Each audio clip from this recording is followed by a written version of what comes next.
Dinesh embarrassed himself, his family, and the whole Christian community, says Ryan. Really? Is it that bad? I've only watched maybe a couple minutes of this.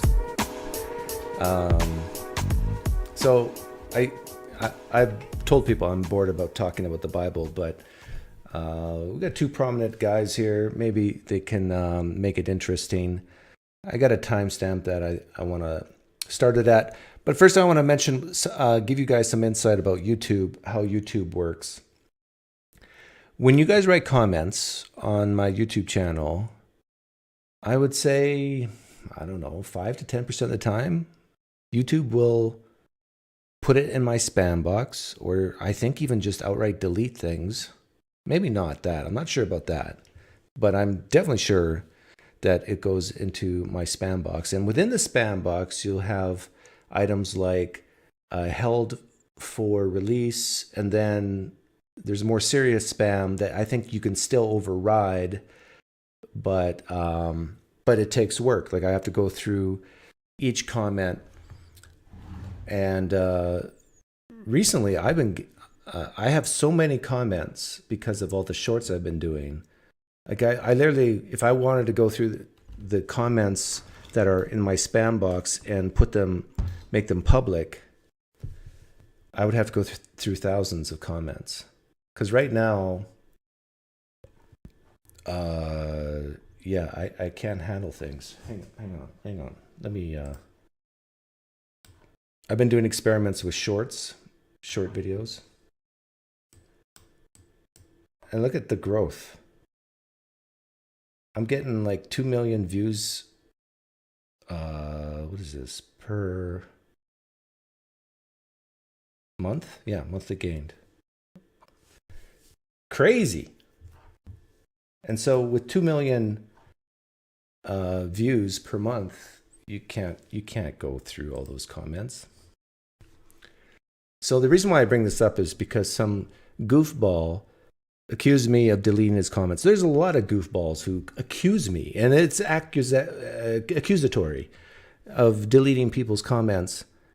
And I would say that 90% of the time, maybe even 95% of the time, no, I'm not deleting your comments. YouTube is moving them so you can't see them. And you can still see them for a time. Like when you type it out and hit enter, you can still see it. This is how YouTube works. But the world around you can't see it. And I can see it if it goes into my spam box, and then I have to do work to bring it out of the spam and into the public arena. And after a while, when you get, I don't know, a lot of people accusing you of hiding things, and you can't take the truth, and you're deleting things you don't like. After a while, that wears on you, and you have no grace left for people who assume the worst of you. Sorry, I try to be a robot. I try to be dead inside, but unfortunately, I'm still human. Unfortunately. And I think back in 2012, 2013, me and a buddy, we went through the precept argument for God, and we were talking back and forth, and because it was new to us and it was interesting. And I started using the precept argument for naturalism, basically, like over a decade ago. And I refined it over the years. And then some goofball accuses me of stealing his stuff, his arguments. How stupid does one have to think they are to think that they have a unique argument that nobody else is using in the world? Like the level of lack of self-awareness is just boggling. Who's this person? Yeah, it was Breakfast Tacos. And even his own followers are going, no, I hate Doug because of his politics, but yeah, I used to listen to Doug, and no, he's been doing this for a while. And then there's another guy who basically said, I write comments on your videos, and they get deleted too. Are you deleting mine? So some of his own followers understand this. But this is the guy there. I sure hope he doesn't look like that. If he is, like, man, we need more fat shaming in this world. Okay, let's get back to O'Connor and D'Souza. This is the timestamp that I thought I might find interesting. We'll see. Just tell me the underlying message of the Old Testament is an eye for an eye. The Amalekites are the enemies of the Israelites. The Israelites will crush them with the same venom that the Amalekites would have crushed the Israelites. That's called an eye for an eye. Including now, the children, hold on. The children, the infants, the children, the cattle, infants, the sheep, the camels, the donkeys. Yeah, that Dennis Prager says yes, but my point is different. Prager says you will yes? not find that spirit at all in the New Testament. In fact, in the New Testament, you've got a spirit of forgiveness. So what I'm getting at is to pretend. Not quite true. I get what Dinesh is saying here, but in the New Testament, you have Jesus reported as saying things like, "Don't fear the one that can destroy the body. Fear the one who can destroy the soul," says Jesus. Wink, wink. I can send you to hell. You don't have this. I mean, Christianity is named after Christ. It's based on Christ as a fulfillment of the Old Testament. But what does fulfillment mean? It actually means transcendence. In Abraham's time, blood sacrifices are normal, right? When Christ comes as a sacrifice, Christ is the lamb. The point is those blood. This is interesting. He says this. Back then, blood sacrifice was normal. You know, Dinesh, that could be an argument to say that some of this is made up. That was the expectation. So why not use this perfect sacrifice? Blood sacrifices aren't necessary anymore. Listen, That's the Christian reading. And you keep filibustering me because you know that the Bible is showing a movement in a direction, and to miss the movement is to miss the Bible. Let's look at God in the Bible. Hold on. Let me make one quick comment. There's nothing quick about what you're doing, Dinesh. There's nothing quick about what you're doing. I need to be allowed to respond to what you're saying. I'm getting sick whenever you're cross-examining me on the justice of smiting the Amalekites. Honestly, I don't see any justice in it, but I do agree that was the eye for an eye ethic of the Old Testament that is repudiated and transformed and transfigured in the New. I've had this conversation. So did God have a change of heart? Eye for an eye in the Old Testament and turn the other cheek in the New? I thought God was unchanging. So many times, most recently with William Lane Craig. At least he had the gall to just tell me that yes, that was a moral thing for God to do. I get sick to death of people hand-waving away this genocide by some vague reference to the fact that Jesus came along to do something which somehow kind of undoes the immorality of it. Like, this is not an eye for an eye. This is a genocide of combatant men, innocent women and children and animals. Saul is punished by God for not killing all of the animals. Like that is actually a ludicrous misreading of what's happening. Let me just make a quick point. Let me just make a quick point. I have to make this point. Okay. I've got to read the text from Joshua as well. Okay, and then we'll check in with the audience because we're probably. I think the audience is going to agree that we want this to keep going. No, that's fine. Instead of going to Q&A, but we'll fine. check in just after Alex's point here. I think it's important. Like, read these texts for yourself. There is no way that I'm misreading this text. We know that this is what's happening in the slaughter of Ai. That's a type of Canaanite. In Joshua, we're told that when Israel had finished killing all of the men in Ai, in the fields and in the wilderness, where they had chased them, and when every one of them had been put to the sword, the Israelites returned to Ai and killed. By the way, for those of you wondering, why did Alex emphasize where they chased them? Because you hear some arguments that, hey, they died, God told the Israelites to kill people, and those people could have made a choice and just left, and then they would have lived. But no, there's scripture that says that not only did the Israelites go into camps and kill people, but if they fled and they say, I surrender, I give up, I'm running away, that they chased them and killed them on the run. Killed those who were in it. That is to say that we're told that this is just because the promised land was inhabited, and God's God, he's allowed to do this. So because the Israelites want that land, they have to go and chase out the Ai. So they chase them into the wilderness. They chase after them. They slaughter them in the wilderness. They then turn around, come back into the city, and kill who's left. Who's left if the combatants have run away? The women and the children. And the younglings. This is intolerable, and I cannot have it simply waved away. All right, hang on. Jesus. Let me just for a second. It can't happen. It can't keep happening. Let's pause You're completely blind to the irony of what you're saying. Dinesh, can we pause for just a second? Yeah. Okay, everyone who wants to go to Q&A right now, make a loud noise. Not too many. We might have some time. Christianity invented the just war tradition, according to which the slaughter of women and children is out of bounds. Prior to Christianity, no one thought this. Everybody did it, and everybody today does it everywhere in the world, and we do it too. The bombing of Dresden, the bombing of Hamburg, Hiroshima and Nagasaki. The incineration of women and children is the normal course of... Actually, if you want to end a war quickly, you kill civilians. That's how you end wars. Unfun fact. War. I just watched a World War II documentary in which they interview an old bomber, a U.S. bomber. This is a hot take. If Israel today were to say to Hamas, for every one Israeli killed by Hamas, we will kill 100 of your civilians. We won't even try to target the Hamas. We might target the family of Hamas, but we'll purposely kill 100 civilians. Everything would change. Everything would be different. And he goes, I was given a bombing mission to hit a target. I asked the U.S. authorities, who's in the building? They said 20,000 women and children. And this guy kind of breaks down. You can watch this on Netflix.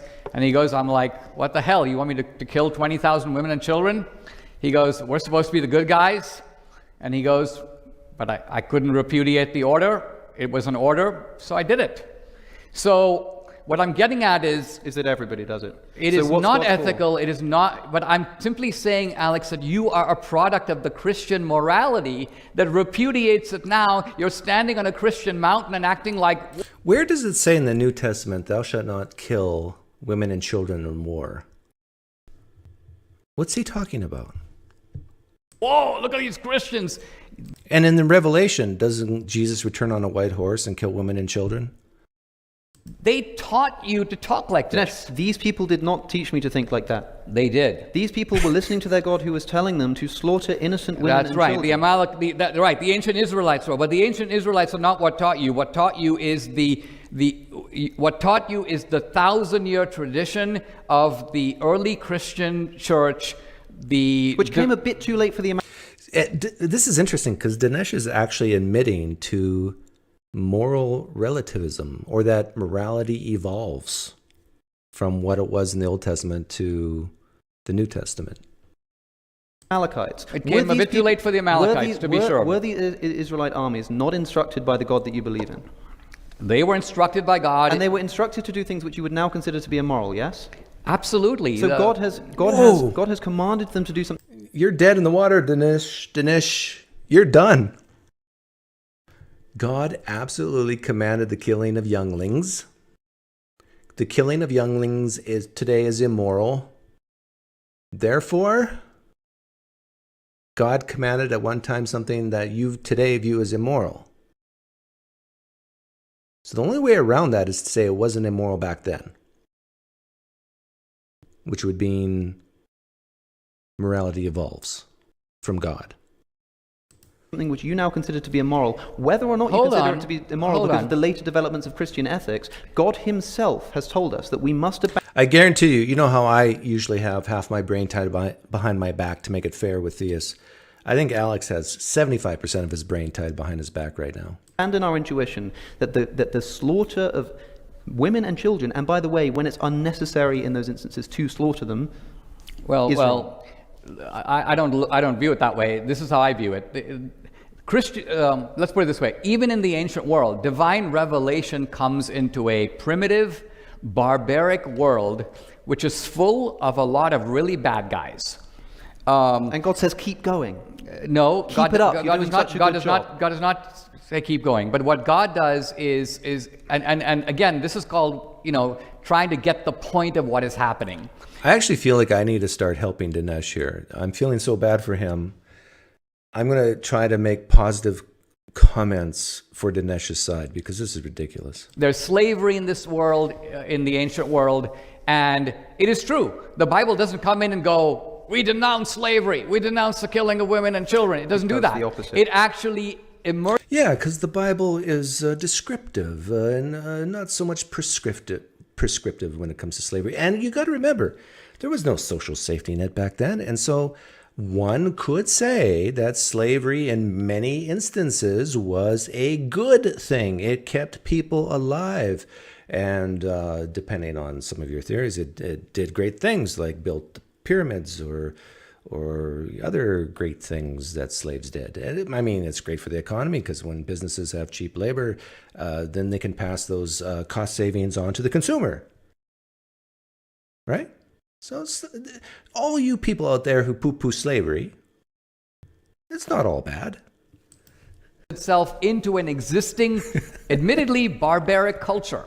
And what's actually going on there with the Amalekites, the Canaanites, and so on, if you just read the Old Testament, it tells you it has to do with the displacement of polytheism with monotheism. Oh, that's fine. Hold on. That justifies the murder of I didn't say children it does. and women. I didn't say it does. That's what you're implying. I'm saying Otherwise, that the way it happens It's so hard not to take Alex's side, but that was what he was implying. historically is God takes a side. The single monotheistic God, who, by the way, in the Old Testament does not act like a God plays favorites? God takes a side. Isn't there a verse that says that God doesn't play favorites? No, maybe not. But one thing's for sure. God, like people compare Trump to God or like a savior thing, like some of the people on the far right who almost worship Trump. They do it for good reason because there's a lot of similarities between Trump and Yahweh. They both are real estate moguls. monotheistic God. He acts like a tribal God, right? He acts like the God of only the Israelites. And so Israel's enemies... Listen to what you just said. The God that you believe in is acting like a tribal war god. The God of the... Yeah, does Yahweh have face paint, I wonder? Like a tomahawk? Oh, that's racist, sorry. Does God have... No, I can't say that either. Yeah, he's a tribal war god. Yes, the God that is depicted in the Old Testament is... He goes, I'm picking the Jews. Yes. I'm choosing you. To the extent that your enemies become my enemies, right? And how do we know that he chose the Jews? Because the Jews told us he did.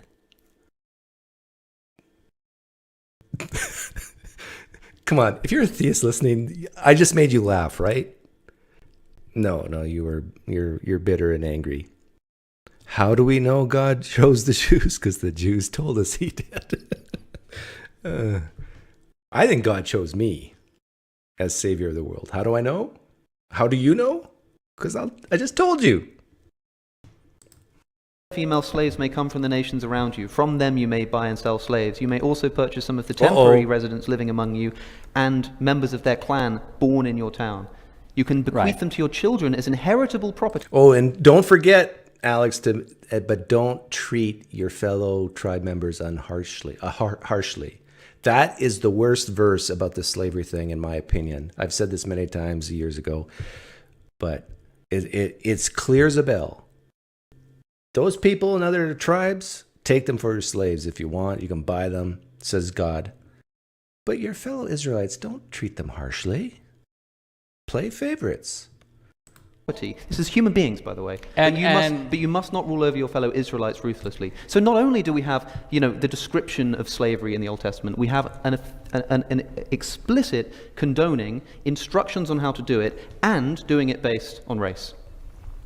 Well, I wouldn't say based on race because... how else do you interpret... First of all, racism is an invention of the modern world. Call it tribe if you like. Racism is a social construct, says Dinesh. These are clans. These are militaristic Israelite slaves this way, and you treat non-Israelite slaves this way. By the way that the Israelite slaves are treated, we're told in Exodus 21, if you have a male slave, they're to go free after 7 years. But if you give them a wife and they have children while they're your property, then they don't go free after 7 years, only the man. Oh, thank you, Axicon. I knew there was a verse. See, it was in my head. In the New Testament, no less. But if you show partiality, you commit sin and are convicted by the law as transgressors. But God himself showed partiality. He was partial. He wasn't impartial. He chose. And Exodus 21 says, but if the man decides that he loves his wife and his children and his master and wants to stay, then he can say to his master he wants to stay, at which point he's taken outside, his ear is pierced like cattle, and he becomes a slave for life. But Alex, keep in mind, some slave owners were really great guys.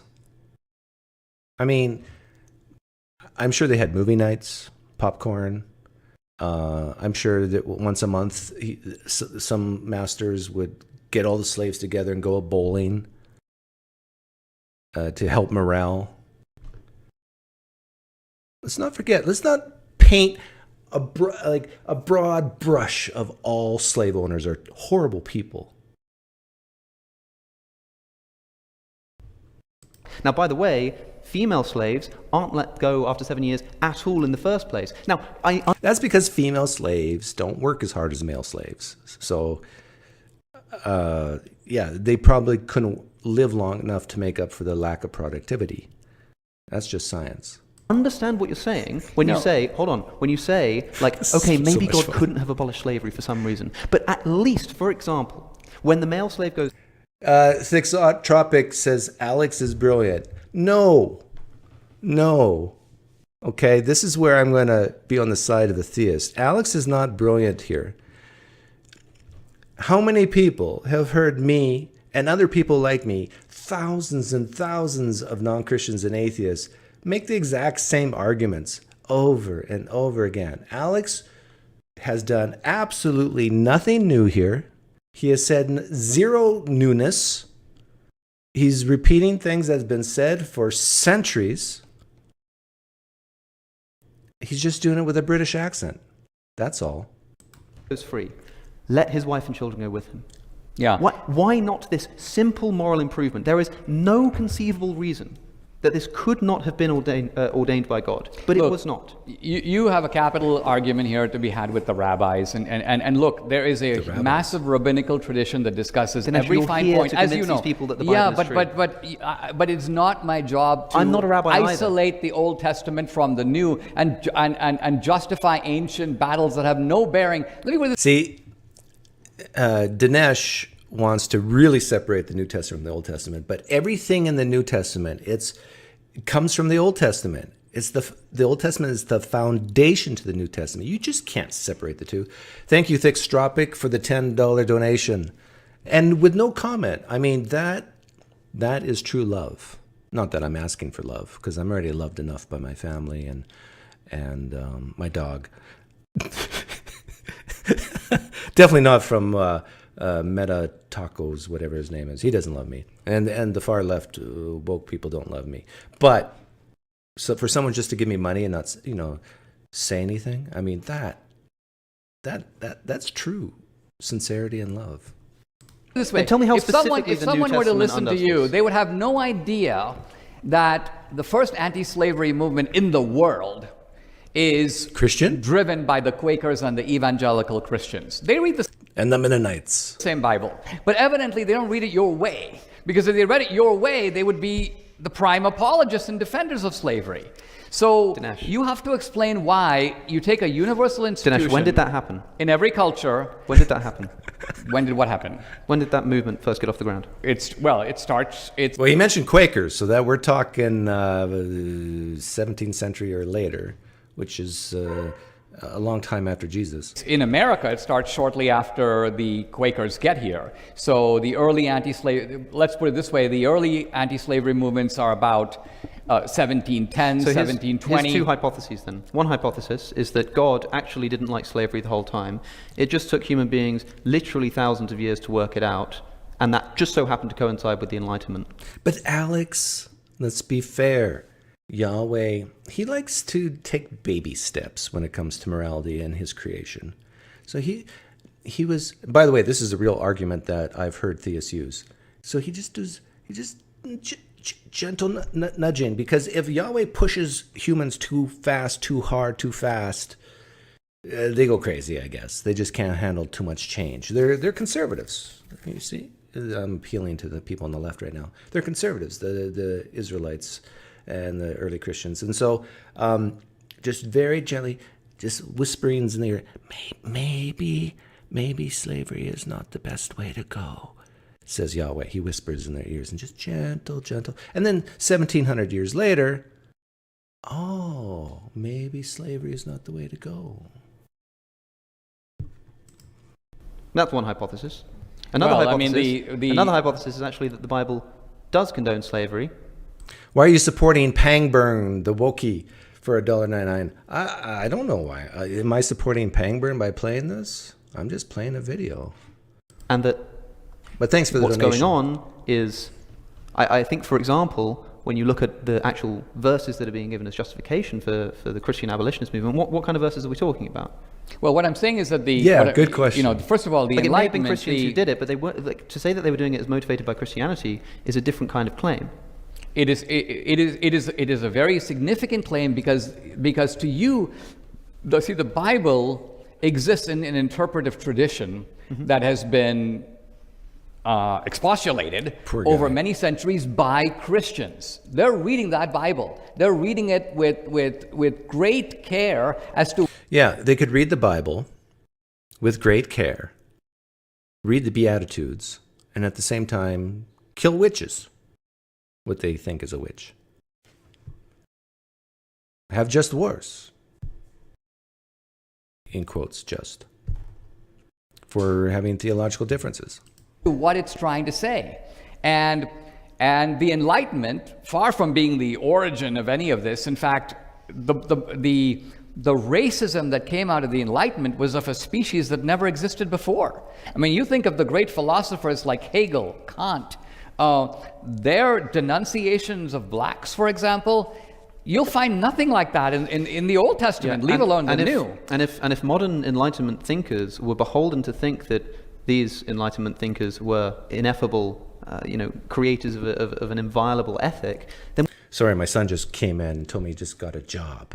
Oh, this is exciting. His first job. First summer job as a valet at the most prestigious resort in all of Tucson metro area. Reed, if you're listening, it's the same place you stayed at. And so he gets to drive Ferraris and Priuses. And we'd probably have had a harder time getting rid of it, don't you think? Well, nobody. Do you think the abolitionist movement was helped or hindered by the existence of the verses that I've just described? Well, I mean, I think it was hindered by them because I think that the Honesty, Southern apologists of slavery appealed to those verses. To be sure, they appealed to the Old Testament verses that were pro-slavery. Tell me where you could appeal to be anti-slavery specifically. I mean, not. No, not the Biltmore digital hand. The Biltmore's in Phoenix area. This is the Tucson area.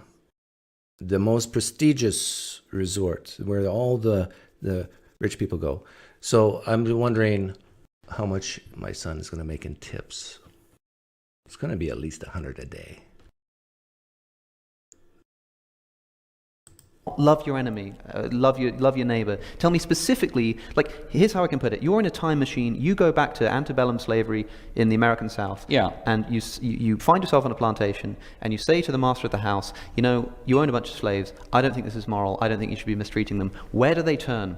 And plausibly so, to justify what they're doing. Well, the answer they pull out is their this. Bible, and you can say to them, well, hold on, have you read... See, yeah, these are good points Alex is making, but he should also make points, get off slavery and just do things that are still happen today.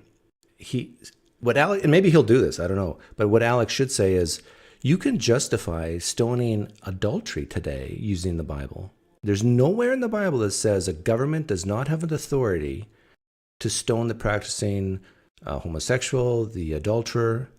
So I would love to ask Dinesh D'Souza, do you support capital punishment via stoning for adulterers, practicing homosexuals? If so, how do you justify it? If not, how do you justify it? Using the Bible. And I would say there's way more support for the support of the stoning of the practicing homosexual and the adulterer in the Bible, because there's precedent, legal precedent in the Bible for that. Any Christian listening right now, I think would be, you could not provide me any verse. I would say, no, Jesus wouldn't be for that. Because Jesus even said, the New Testament even says that God institutes the government, that it possesses the sword for a reason. There's legal precedent in the Old Testament of how God acted in the past, telling certain people at a certain time to kill these people. So if God pronounced it in the past, why wouldn't it work in the future? This verse. Tell me the verse. Tell me where I can point this person Yeah. in order to dispel them of their So I ideas would about slavery. recommend to you a compendium of sermons that were delivered by Northern. I'm sorry that my son's job is overtaking the live stream, but Keanu says valets and bellboys used to make six figures in San Francisco. Oh, wow. My brother worked as a valet in Tucson at a high-end resort. He can expect well north of $100 a day. Well, what's interesting is when he went in for an interview, most of the valets were, my son's probably not a good judge of age, but he said they were closer to my age. And so he will be I think the only young guy there. And he has a great smile. He's a theater kid, so he has the looks and the smile, and he knows how to perform. I mean, the fact that he's the only young guy there, was that going to help his tips or hurt? I don't know. Preachers in the decades leading I up want to to the know what Civil the War. verses Hold are. on. I want to know what the verses Right, are. so in the I'm Bible. going to give you their mode of preaching, because the key to it is to understand how they use the Bible. It's not the way you do it. Even the Southern theologians weren't dumb enough to say they enslaved the Amalekites, therefore you can enslave this guy who's here from the Congo. No, the Southerners didn't use those arguments either. Your arguments are in a different species altogether. If you look at the arguments between the Northerners and Southerners. But what if God commanded the enslaving of the people from the Congo? What if someone believes that God commanded this? Like look at George W. Bush. He believed God was telling him that to invade, for the United States to go into Iraq, somehow God was behind that this was part of fulfilling prophecy. What is it, Gog and Magog? He compared it to. Slavery, they were far more nuanced than that. Basically, you had to do something like this. The Northern theologians would say this: are we or are we not created equal in the eyes of God? Yes or no?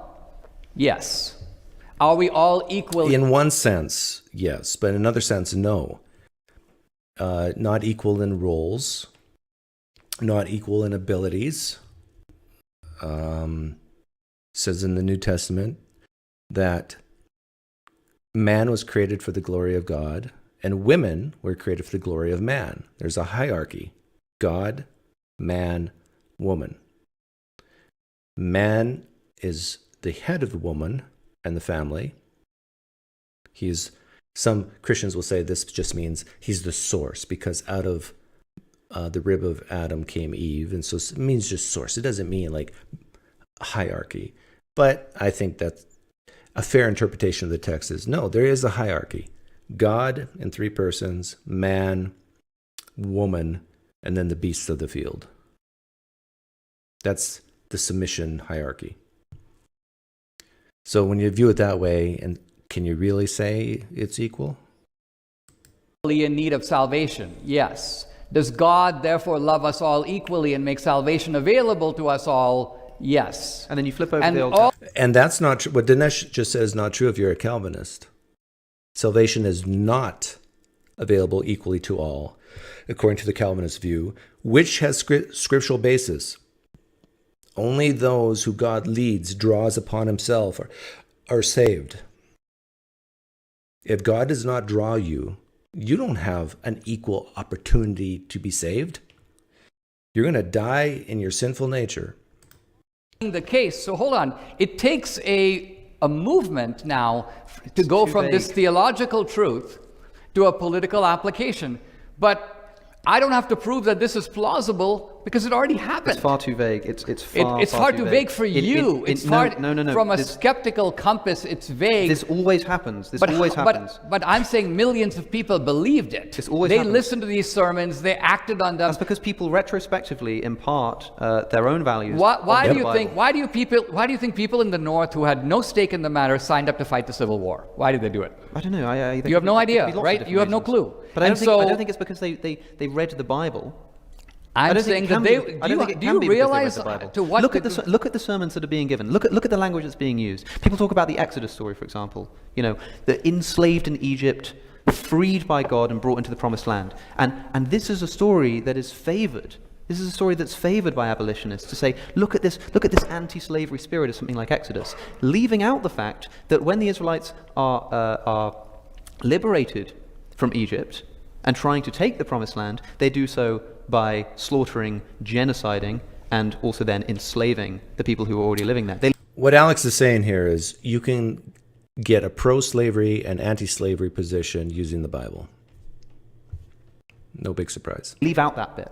Because if they kept it in, then we'd realize that God did not have an anti-slavery essence. God had an anti-Israelite oppression sentiment. Well, and it's in the Old Testament, specifically the Israelites.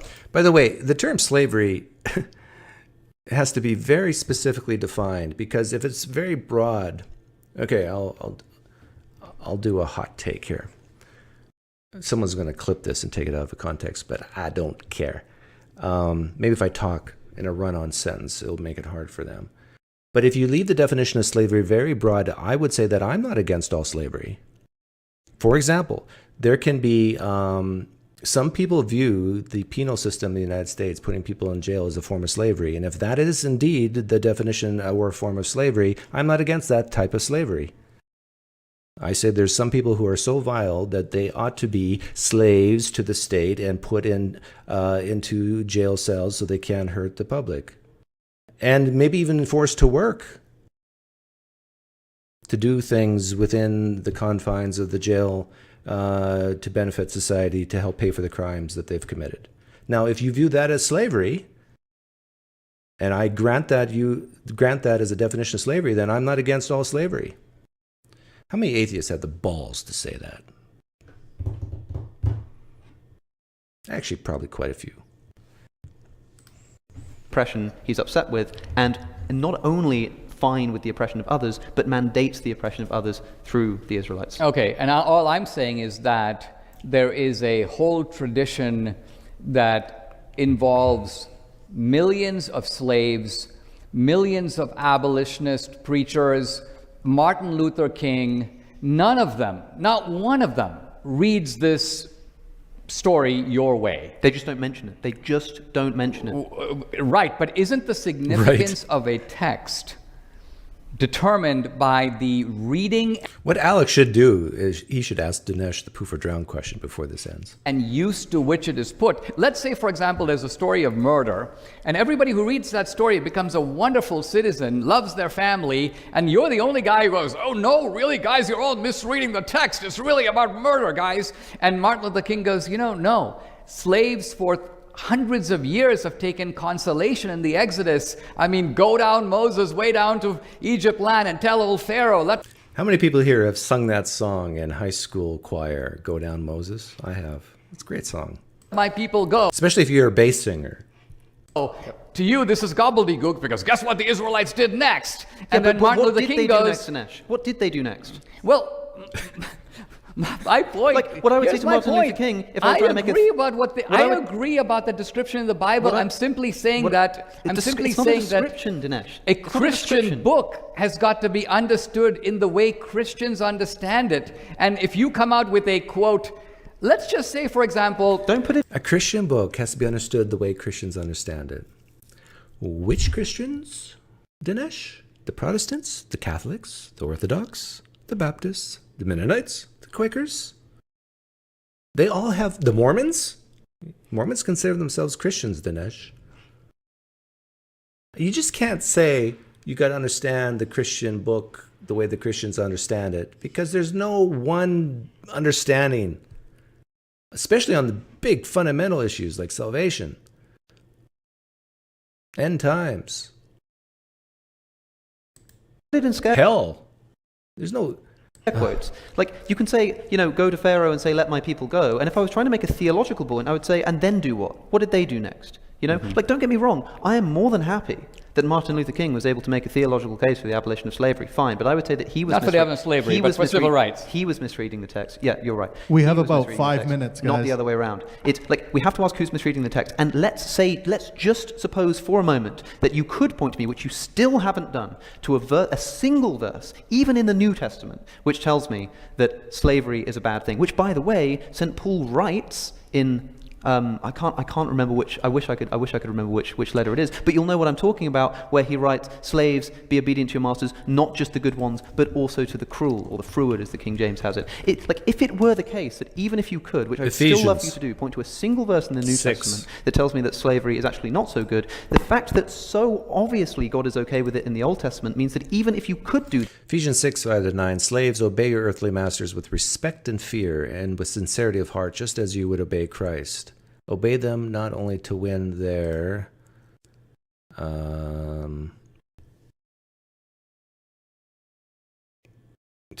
favor when their eye is on you, but as slaves of Christ, doing the will of God from your heart.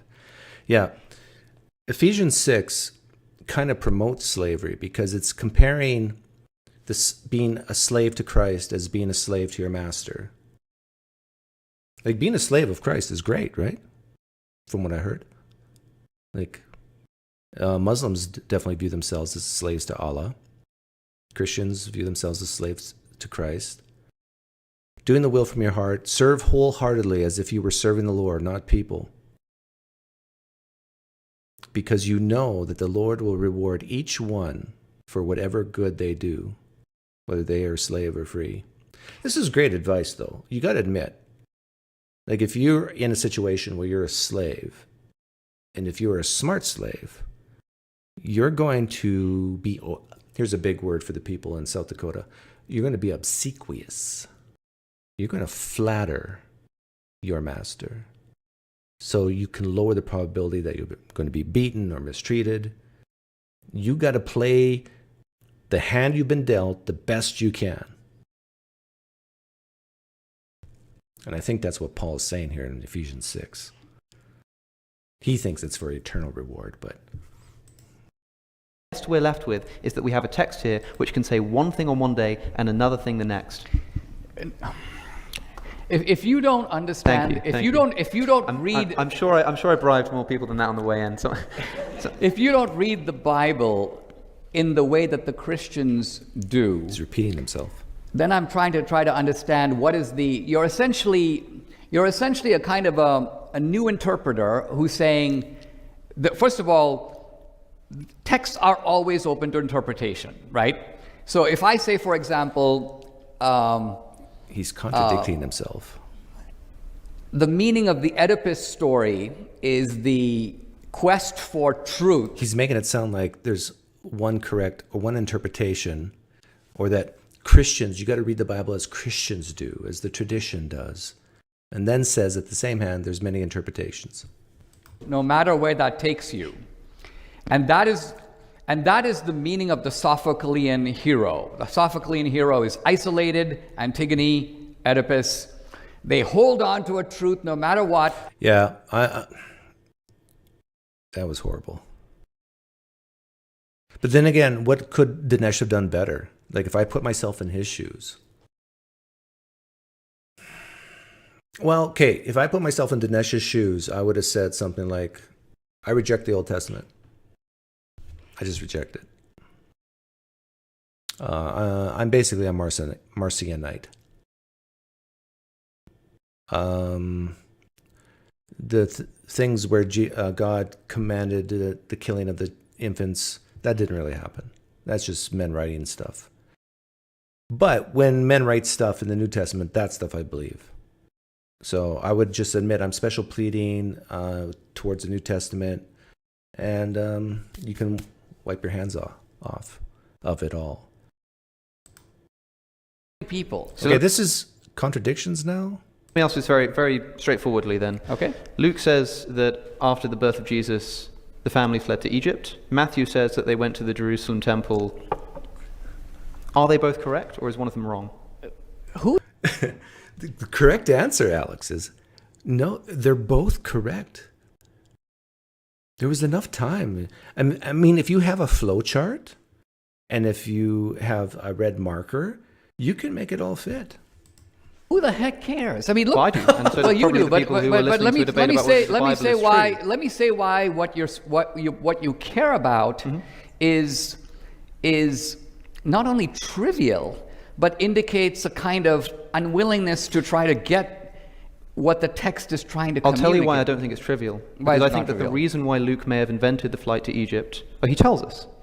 Luke says, when he records the flight to Egypt, Yeah, he's referring to Old Testament scriptures to pen in fulfilled prophecy. Okay, let's see if Alex will say that. and then they return from Egypt, he says, this is so that we can fulfill the prophecy from Hosea chapter 11, out of Egypt I shall... See, and then people say Alex is so smart and so great and blah, blah, blah. And I've been saying this for years. And so has Apologia, and so has... It's just that me and Paul, the two Mennonites, we don't have a British accent. We have a Canadian Mennonite accent. shall call my son. It's Now, not in fair. Hosea, God is talking here about the nation of Israel. At least in this case, unlike the Matthew prophecy, the prophecy actually exists and we can interrogate it. It seems to me like what Luke is doing here is attempting to display Jesus as the fulfillment of the Old Testament prophecy. And in fact, he tells us that that's what he's doing. Therefore, if it is the case that Jesus didn't go to Egypt and didn't come out of Egypt on Then his it's not return, reliable. then this would undermine Luke's attempts to identify Jesus as the Jewish Messiah, fulfillment of the Old Testament prophecy. That's why I think it is relevant Well- But Well, look, and not trivial. right, but I think that the... Would you agree with that? I mean, do you think it's a completely trivial point? If it's so trivial, No, then I think that the point then why as is it included in the first place? point as you stated it before is trivial. The point you're now raising is not trivial, but the point you're now raising is one in which you have 3 centuries of Jewish Christian disputation about whether Jesus is the Messiah, okay? And by and large, the disputation breaks down in this way. The Jews are the biblical literalists, and I think you're right, MMA freaks. I need a pipe to overcome the lack of accent. the Christians are the sort of metaphorical readers. And I say this because let's take a very famous passage that bears on this very topic, where Jesus is talking about the destruction of the temple. And the Jews go, you said the temple would be destroyed. Now, interestingly, Jesus did say the temple would be destroyed, and the temple was in fact destroyed in 70 AD. In fact, 40 years after Jesus said that, the temple was in fact physically razed to the ground, and the Jews dispersed in the second... Now, what's more likely for the Christians listening? What's more likely? That a man named Jesus was perfect and was God and could foresee the future and prophesied that the temple would be destroyed? Or that someone wrote that a man was perfect and could prophesy and predicted the temple would be destroyed, but it was written after the temple was destroyed? What's more likely? But if I answer that question, then my whole worldview falls apart, and then there's not ultimate meaning and purpose, and I might as well just be an atheist, and I don't like that. Okay. in a huge diaspora. But my point is, Jesus doesn't reply that. Jesus doesn't say, hey, listen, wait 40 years. Jesus says, no, you're misreading me completely. When I said the temple, I was actually speaking of the temple of my body. No, he doesn't tell them that. But this is But stated. we're told that that's what he means. We're but he told doesn't- that's what he doesn't means. say that. So what I'm getting at is, here you have a case where you have an event, you have a Jewish literalist reading and a Christian metaphorical reading. Yep. Another example, and So would you say then the flight to Egypt is a metaphor? Is that what you're trying to say? In other words, I'm trying to understand what it is that you're doing here to actually answer the question. Yeah. Notice how Dinesh did not even respond to the flight in Egypt thing. That I'm asking you, which is about, because here's my theory, here's an idea. Okay. Luke, the author of Luke, invents the flight to Egypt in order to identify Jesus as the Jewish Messiah, meaning that when we read Luke, we should note that where it appears that he's making historical claims, we should note his willingness to twist history in order to fulfill a theological... Jesus' dad's name was Joseph. Wasn't there a Joseph in the Old Testament too? don't know if he's doing that. You're assuming that. This is your theory. No. What I'm saying is that that's one thesis to explain the contradiction between Luke and Matthew. If you want to say that it's trivial, then fine, but we still have to explain how it comes about. And what I'm saying is one idea of how this comes about leads to us undermining our trustworthiness of Luke. What I'm asking you for is your explanation that would not lead to us having to undermine the trustworthiness of Luke. Dinesh, this is what you say. You say, no, Luke records the history accurately. They actually fled to Egypt, and there's no contradiction. We can harmonize this. And if you don't know how to harmonize it, Dinesh, just say there are people far smarter than me on this topic who can harmonize it. And to you, I referred them to you, and you can talk to Warren McGrew. Hey, that rhymed. Warren McGrew? No, Lydia McGrew. What's her husband's name? I don't have the ability to referee that passage. So I'm long. not aware of this contradiction. I'll have to go back and look and Sure, see. that's fine. Go That's and fine go and too. look it up. But, Oh, he kinda what did I say am what I doing said. is I'm questioning your methodology and your kind of what would I call it? You got the Jews and the Christians arguing about events, and they're very complex events, and they're Flight of Egypt is in Matthew. You know, I was wondering that because both Alex and Dinesh, didn't they both say Luke? Yeah, and thank you, Waxacan, is Tim McGrew. Man, been out of apologetics for a few months, and starting to forget people's names. very powerfully meaningful events. Like, let's take, for example, Abraham and Isaac are going up the mountain. Mm-hmm. And Isaac says to Abraham something to the effect of, Okay, what Alex should do after he takes a breath is, do you think that actually happened in history? That Abraham took Isaac up a mountain to sacrifice him? where is the lamb for the sacrifice? And Abraham says to him, God will provide. God will provide.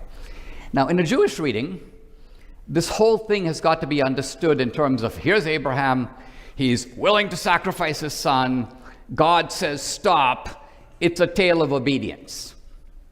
In the Christian reading, it's not that, or it's not only that. The Christian reading is, Jesus is the Lamb of God who takes away the sins of the world. So when Isaac... It's foreshadowing, which is a literary technique, by the way.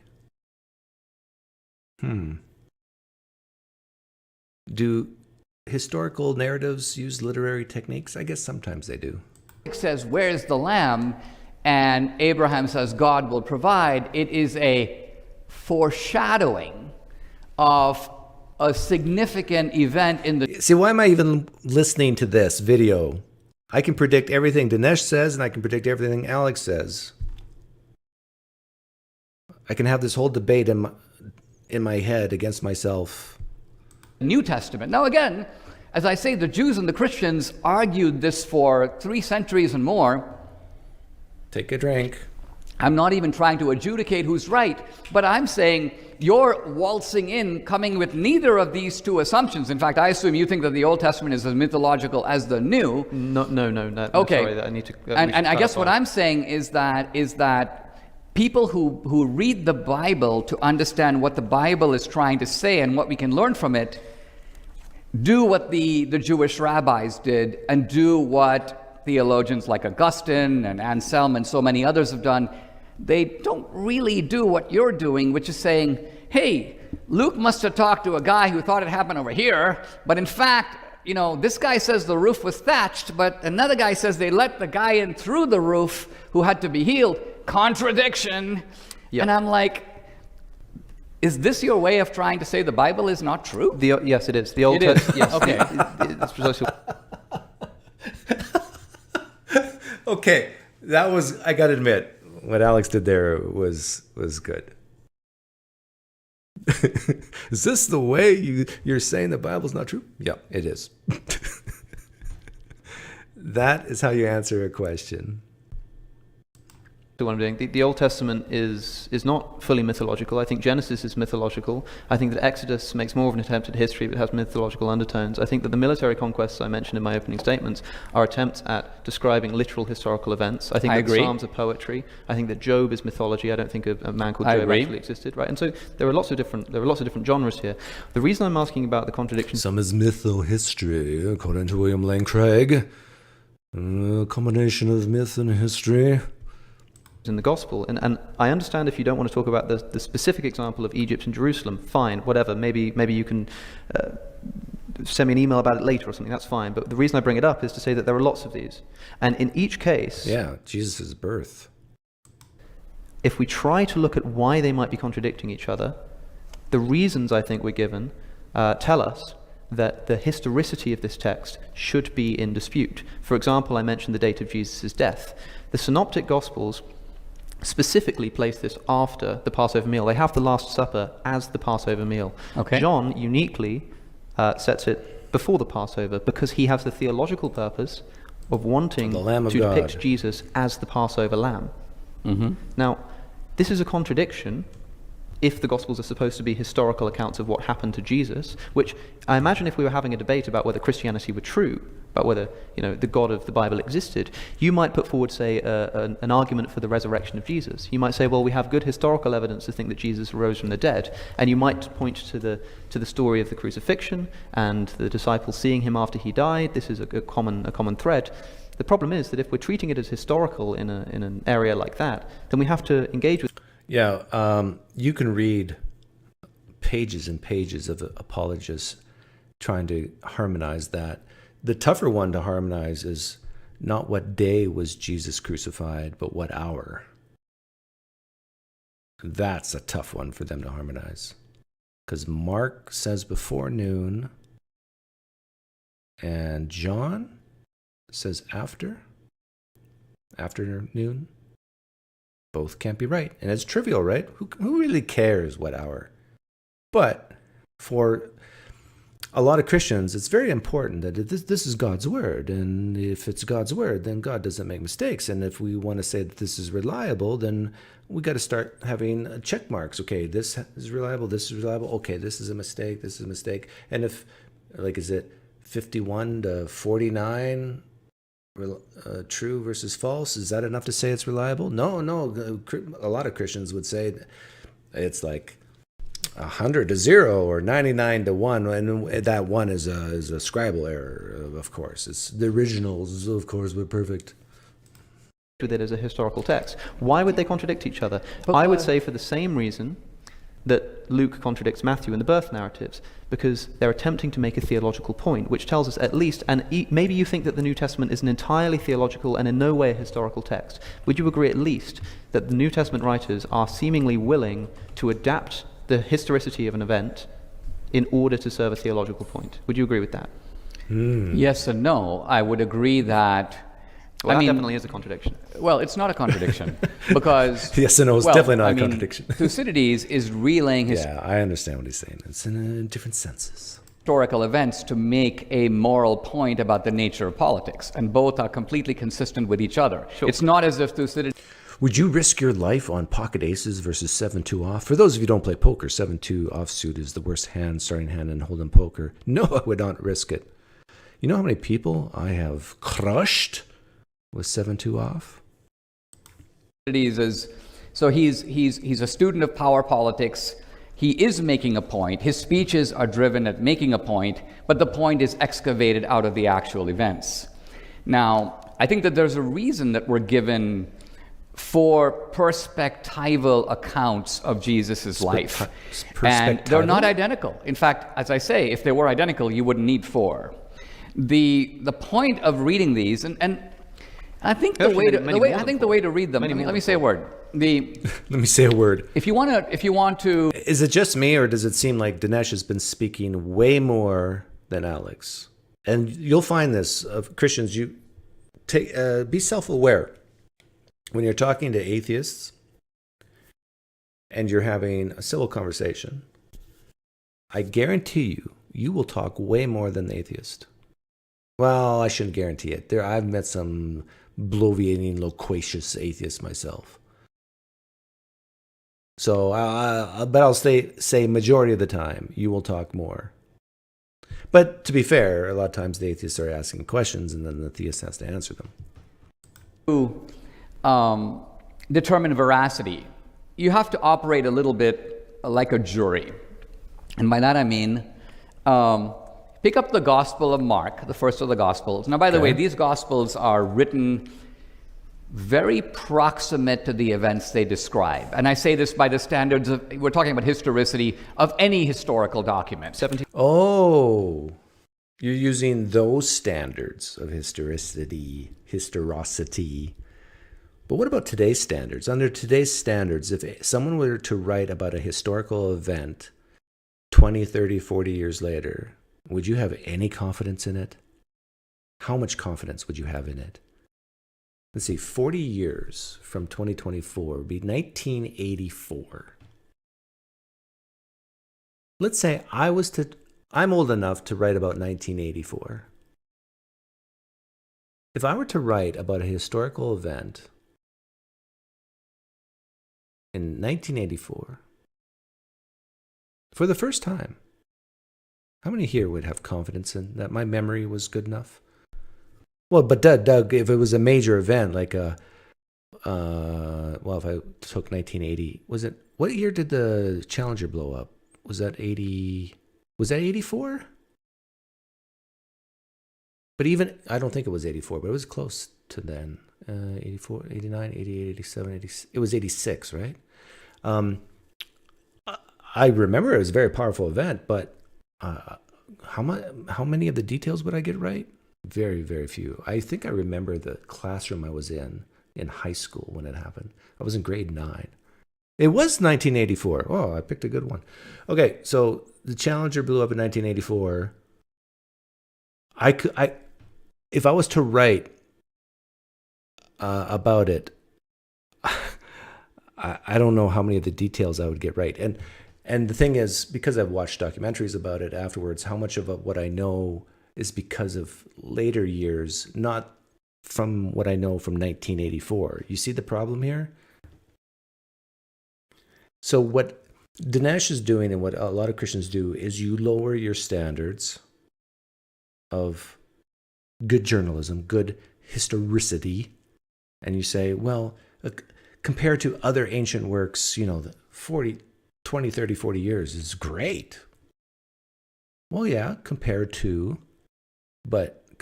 today, it's downright horrible, awful, terrible. You ought not have confidence in people writing about an event 10, 20, 30, 40 years ago. But then they're going to talk about oral tradition and passing on. But then we get to the telephone game, right? If that's what you're going to do. Well, but these were eyewitnesses. Well, how do you know that? Even the gospel, if you take the traditional authorship, even the 4 gospels, 50% of the gospels is not written by eyewitnesses. Do you know that, Christians? I'm repeating myself from years and years and years, but if you didn't know that, half of the gospels are not written by eyewitnesses. At best, you can say John and Matthew. And where were John and Matthew during the birth of Jesus? Say, for Mark? Yes, I would say within decades of the events that they describe. But yes. crucially, would you agree with most historians that this happened, for example, after the destruction of the Jerusalem temple, thereby allowing the author of Mark to put the prediction in the words of Jesus' mouth without... I don't think Alex can actually say that most historians say it's after 70 AD. Because Mike Licona had a graduate student who did a study on the thesis on this. And it's close. I think he came up with a range of 65 to 70 AD. And, 67% believe that. Thing miraculous. This is a highly debated point because Mark's gospel leaves off incomplete and has what seems to be at the very end an added section. I don't want to debate that little fragment of Mark. But that would be a good debate to have. So for centuries, we had a portion of the last part of the Gospel of Mark left in on purpose. that was added later. Why? Why didn't God stop that? Why didn't God say, no, no, no, no, you shall not add or subtract from the Bible? But God just said, oh, okay, you want to add to my word? Feel free. You want to, and then canonize it. Here's what I'm getting at. What, the if you've resurrection? never read the Bible, and we've all read the Bible in a way, I was raised Catholic, and so I was habituated to going to Sunday Mass and sort of felt like I didn't know the Bible. Yeah, I mean, yeah, I've heard. Going to Mass as a kid must be a horrible, rotten thing. Is there any former Catholics in here or Catholics? Like, what's it like being a kid, a young kid, 8, 9, 10 years old and going to Mass? Isn't that horrible? These stories read and so on. But it was a completely different experience for me as an adult to go back with critical skepticism and just read the book of Mark straight through. It has the complete ring of authenticity. What? And I say this because not only does it give you little details that don't really seem to even belong there. It's clearly not written with a polemical purpose exclusively. Mark will tell you things that not only seem irrelevant, but at other times undermine what he's trying to say. And that is the true ring of authenticity. Because if someone were to... What's that? An example? Well, here's an example. In the Jewish tradition, the testimony of a woman was considered inherently suspect. But the testimony of men generally... Okay, here's my prediction. So what Dinesh is saying is you would not expect, it's embarrassing for women to testify of some great thing of seeing the tomb of Jesus empty or even seeing Jesus himself after he resurrected. You wouldn't expect that because women back then, their testimony really didn't mean much, even though it says within the New Testament itself that many lives were changed because of a woman's testimony. I forget the woman's name and what gospel. But anyhow, women did, their testimonies were somewhat valid, but not so much in the legal sense. But then again, this is not a legal thing. But what Alex is probably going to say is that, well, why did the woman go to the tomb? Huh? Oh, didn't they have to buy some fragrances from the store and then go to the tomb? And because they didn't have time the day he was put in the tomb. And so, and who touched dead bodies back then? It was, the women, right? Because they're equal. Here's men, here's women. They're equal to men. And so they did the deathly jobs. Wow. Yeah. Anyhow, so Jesus stinks, and so they wanted to put some things on him. So that's totally expected in the story. Totally expected that women would go to the tomb. So this is not embarrassing at all. And then the women, of course, had to tell the men later.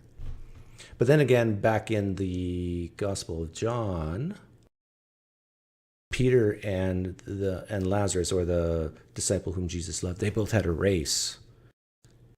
And so it's not, well, I think Mary got there still first. But remember, one was, they were panting when they got there. They panteth, thus they believeth. Reliable. And therefore, not that the testimony of women is disregarded altogether, but you needed, for example, many women to say the same thing. Yeah. Now, the Gospels tell us that when Jesus was crucified and put in the tomb, if I were Mark and I were Luke and I were trying to be inventive and I were trying to establish a truth for posterity, I would not have it that a group of, let's just say, hysterical women, Mary Magdalene, whoever it was, a group of women go to the tomb and they're the ones who find the tomb empty. This is like a little dubious because most people are going to go, well, yeah, we know, but women, So here's an example of the Gospels insisting upon a point that would only make sense if that was actually the way it happened. Allow me to answer that, if I may. See if I'm right. If I may.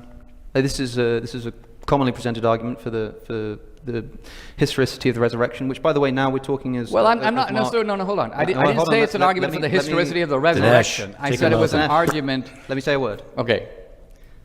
Now we're talking about these texts as if they are historical texts. And the thing about the women is Look, this is quite straightforward to me. Who anoints bodies? Who goes to tombs and anoints bodies after someone dies? It's not men, it's women. And so if the authors of the Gospels had the men go to the tomb to anoint the body, which is what Mary and the other women were doing... Okay, so yes, Alex is saying what I said. But my question for Dinesh is, could you predict what I would say in response to what you said before I even said it? And my question to Alex would be, would you predict that Dinesh would say what he said as reasons why to say this is historical, like criteria from embarrassment, that sort of thing? Could Alex predict that Dinesh would say that? My guess is the answer is yes for Alex, no for Dinesh. Atheist counter-apologists tend to predict what a theist is going to say before they say it way better, I think, my opinion, than an apologist predicting what an atheist will say. But an apologist who's done it for years and years and years, I guess, would catch on eventually. But like these arguments, this is why I'm bored of this, because I'm just playing it in my head back and forth, both sides, for a decade now. But I want to get back to something Dinesh said, because I was apoplectic. I was shocked when he said it.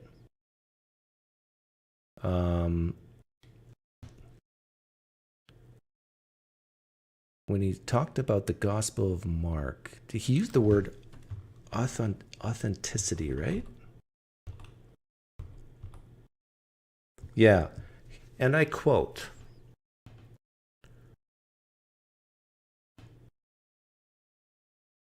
"As an adult, to go back with critical skepticism and just read the book of Mark straight through," this is Dinesh speaking, "it has the complete ring of authenticity." He read the book of Mark from chapter 1 to chapter, 18? And it had the complete ring of authenticity. So what I would have done if I was Alex at that point, I would have read a portion out of the Gospel of Mark and asked him, does this have the complete ring of authenticity to you? So imagine you have no skin in the game. You don't hate Christianity, nor do you love Christianity. You're a truth seeker, right? You love the truth. And you want to see, does this sound authentic to you? Immediately, Jesus made his disciples get into the boat and go ahead of him to Bethsaida. While he dismissed the crowd after leaving them, he went up to the mountainside to pray. Later that night, the boat was in the middle of the lake, and he was alone on land. He saw the disciples straining the oars because the wind was against them. Shortly before dawn, he went out to them, walking on the lake. He was about to pass... What?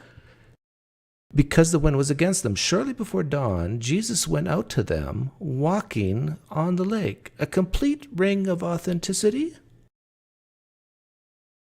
He's walking on the lake. They're in a boat. And just before he was about to pass them, "Oh, hi, disciples. I'm walking on the lake." They saw him walking on the lake, the disciples, and they thought it was a ghost. You know, that's actually quite reasonable. Right? The disciples thought he was a ghost. And I think that's a reasonable take rather than a literal man, because we know the density of humans and we know the density of water. And we know through science that dense things, more dense than water, sinks. So ghost is a great explanation compared to that. They cried out because they all saw him and were terrified. Complete ring of authenticity? If you were not a Christian, Dinesh, and you were hearing this for the first time, you would not say that. You'd say this is a story, a made-up fictional story. You would. And then now the Christians, they agree with me when they hear me say these things. Yeah, Doug, of course, if you're reading this for the first time, men don't walk on water, but gods do. God does.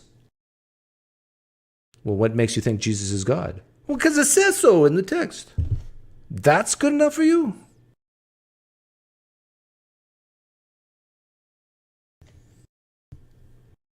I think I could find you texts where someone other than Jesus claims to be God.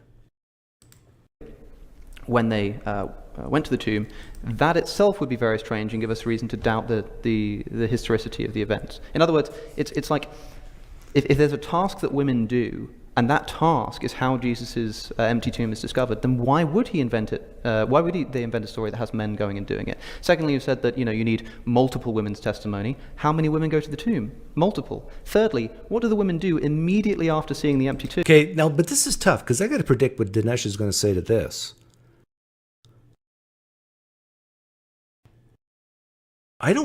This is tougher because I think Dinesh is going to just move on to something else. What can he say to this? Let's see if I'm right. They run and tell the men who come and verify it for us. Right. So I don't think that this is this fulfills the criterion of embarrassment at all. In fact, I think the opposite is true. I think that if this was an invented story, I'm not saying it is, by the way, but if it were, then of course we could expect the people who discover the empty tomb to be women, because it's women who go to anoint the body at the tomb. Okay, so let's put together what I just Okay, I predicted that he would just let it go and change topics. said and you just said, and let's ask the question, based upon what you said and what I said, did it happen that way? And I would submit that what you have done, see, you're doing special pleadings. You could argue I'm doing special pleadings, but I would admit That he's doing special pleadings? What? Where? How? Why? He's giving an explanation of an expectation of women during that time. How's that special pleading? My goodness, Dinesh, you're bad at this. As an atheist, I could do way better. that the thrust of the Bible and the thrust of the story is in fact aimed at delivering a truth from revelation. That's fine. What you're trying to do is saying, all right, I can't contest that because that's outside the domain of reason, but what I'm going to do is I'm going to adopt sort of the nitpicking strategy, and because we got 4 accounts, I'm going to... Hold on, you're the one who brought that up. You're the one who said that I did. Women discovering and the I'm tomb. saying nothing you've said has even slightly refuted it.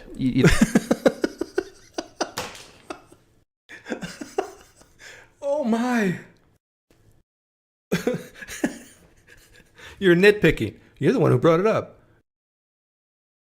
And you haven't said anything that refute it. True or false? Was that part of their job in the death rituals to put spices on dead bodies? True or false? True or false? Do we have reports of multiple women and then they reported it to the men? True or false? So therefore, is this a good expectation to have, that women would have gone to the tomb? Yes or no? Lean yes, lean no. With apologists like Dinesh, I think you have to ask him politely to answer lean yes, lean no, true or false.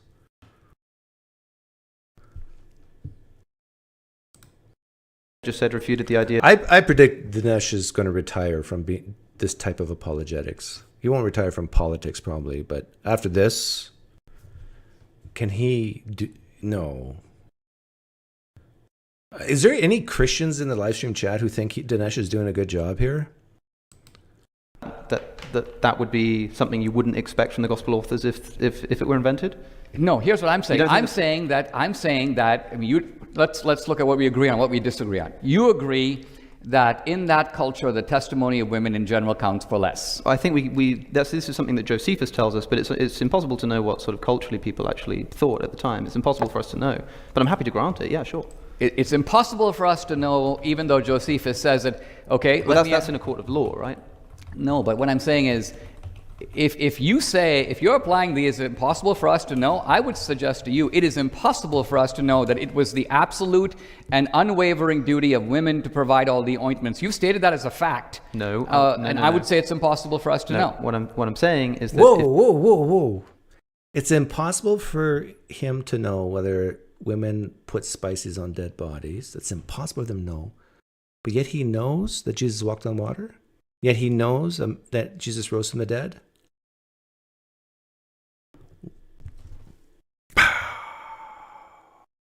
We can't know for sure if it was the woman's job to put spices on dead bodies. We can't know for sure. But we can know for sure that Jesus rose from the dead. Oh my. If somebody's reading this text and you say, well, if this were invented, why would it be women who discover the tomb? That would be embarrassing for them, the so-called embarrassment criterion. I'm saying, would it not be just, is not the fact that we're told why they're going to the tomb to anoint the body, is this not just reason enough? No. I mean, look, I'm not the one claiming I know how this went down, by the way. And also, you just accused me a second ago of special pleading. I wanted to ask you what it was that I'm specially pleading. Well, what I'm saying is that you have an event. These events are described with great precision and a sort of eyewitness presence there. Now, we know in some cases there weren't eyewitnesses. In some cases, most cases, even if you take the traditional authorship, most of the New Testament cannot be eyewitness accounts. Because a lot of the things that Jesus did, a lot of the New Testament is about Jesus prior to even having his disciples. At least the birth narrative, of course. But one thing that Alex did not bring up, which I would have, is John chapter 4, verse 39. And it talks about a Samaritan woman who gave a testimony of Jesus. And in verse 39 it says, many of the Samaritans from the town believed in Jesus because of this woman's testimony. The woman said, and I quote, he told me everything I ever did. So Jesus predicted or knew about this woman, told the woman this. And the woman tells her friends in town, this guy, Jesus, could see right into my brain. So when the Samaritans came to him, they urged him to stay with them, and he stayed 2 days. So here's a testimony of a woman that people believed. So that goes counter to this criteria for embarrassment that women would be first at the tomb, because it seems like people did believe women, and this is an internal support. But they're nevertheless described, this is the way it happened. And 4 guys are telling you their point of view, right? Yeah, none of them the women who actually discovered the tomb, by the way. No, you're not hearing from the women. I agree. You're 4 male gospel. Ray Cosby, not Crosby, sorry. Ray Cosby says, D'Souza did a similar terrible debate against Hitchens, and that didn't make him retire. But that was, 20 years ago now. So maybe he's hoping everybody forgot about it. But not us old farts, right, Ray? We remember. Writers, apparently. I lost my train of thought for a second. Sorry. I also don't want to get too caught up on this specific example, but I suppose we'll have to... Okay, that's a professional move. Did you guys see that? D'Souza was on the ropes. He forgot what he was about to say, and Alex, the professional that he is, bailed him out. He saw that blank look in his eyes. We've all been there. And when your debate partner sees that, out of courtesy, you jump in. Well done, Alex. Good and faithful servant. Leave it with the audience in the live stream. The point that I'm trying to make is that the historicity of at least some of this is important for Christianity. The historicity of the life of Jesus. Like if it were discovered historically speaking that a man called Jesus never existed, that would completely undermine Christianity. Are you That's saying important. that? No, I'm not saying that. Okay, I'm not saying let me that. ask you a different I'm question. saying that historically it matters. The crucifixion, the resurrection, these are matters which historically matter to Christians. Yeah, where Alex is going is you gotta have some meat there on the bone to say if this is historical, if it isn't historical, we got to throw it out.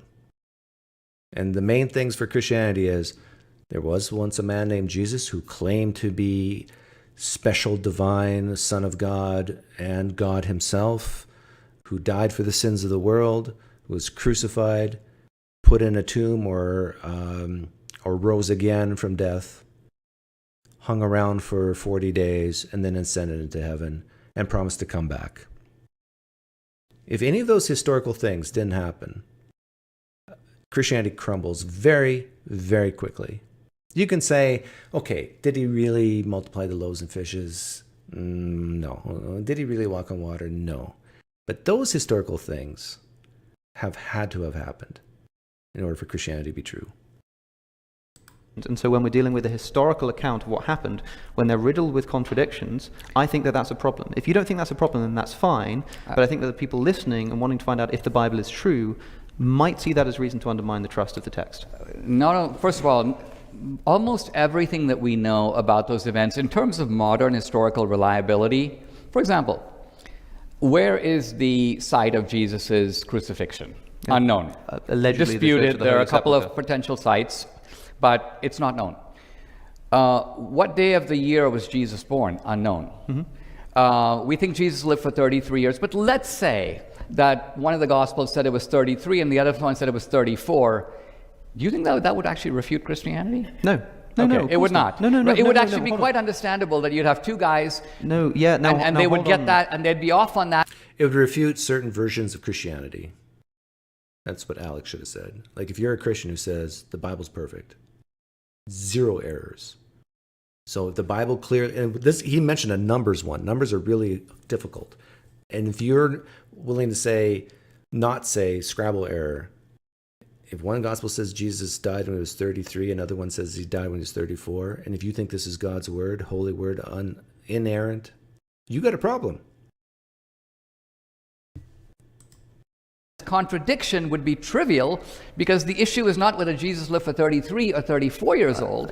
Right, The issue is something. that's a different kind, because if you could tell me that the reason why they had specifically chosen those ages was to serve a theological point, knowing that they're willing to sort of adapt history in order to make a theological point, I wouldn't say that that point alone undermines Christianity. What I would say is that it undermines our trustworthiness in the Bible. I'm not saying that any one of these contradictions can tell us Christianity is false. Of course No, not. but I'm saying that- Firstly, the question is not if Christianity is true, it's whether the Bible is true. It may be the case that a man called Jesus came down to earth, rose from the dead. It's just that the gospel accounts get the details wrong, which mean that the Bible is not correct, but the No, story it that the doesn't Bible mean that. tells is true. It Look, means that Christianity is true, but the Bible is false. That's perfectly consistent. I'm simply, so no, I'm I'm not saying simply that. saying that what you're doing is you are. Yeah, but the problem is, if what Alex is saying is true, that the Bible makes a ton of mistakes, it's not reliable, but yet the event could have still happened. On what basis would you justify that event? You're basically down to tradition at best. We got some vague gist of what happened 2,000 years ago, and we got traditions of what happened 2,000 years ago. Is that enough evidence to justify this huge claim of a man being God, dying and rising again, and doing all those miracles? Supplying a motive that is completely made up and that I could engage in exactly, let's just take, for example, the 33 versus the 34 years. Now, here's what I'm saying. If there was such a contradiction and I were being you, I would say, oh, the reason that Matthew said it was 33 is because 3 is the number of the Trinity. And so 33 has a certain theological resonance because 3 and 3 Dinesh, is 33. Dinesh. Hold on. And then I would come around and say, well, the reason the other guy said 34 is actually 3 plus 4 is 7. God made the world in 7 days. What Dinesh is trying to do here is he's trying to say that the reasoning Alex is doing is ad hoc. Yeah. Is it reasonable as explanations why John has the crucifixion after the Passover? That he wanted to present Jesus as the Lamb of God. When he comes out and says, "Behold, I am the Lamb of God," he writes that quote in of Jesus saying this. That's reasonable. I don't think that's ad hoc.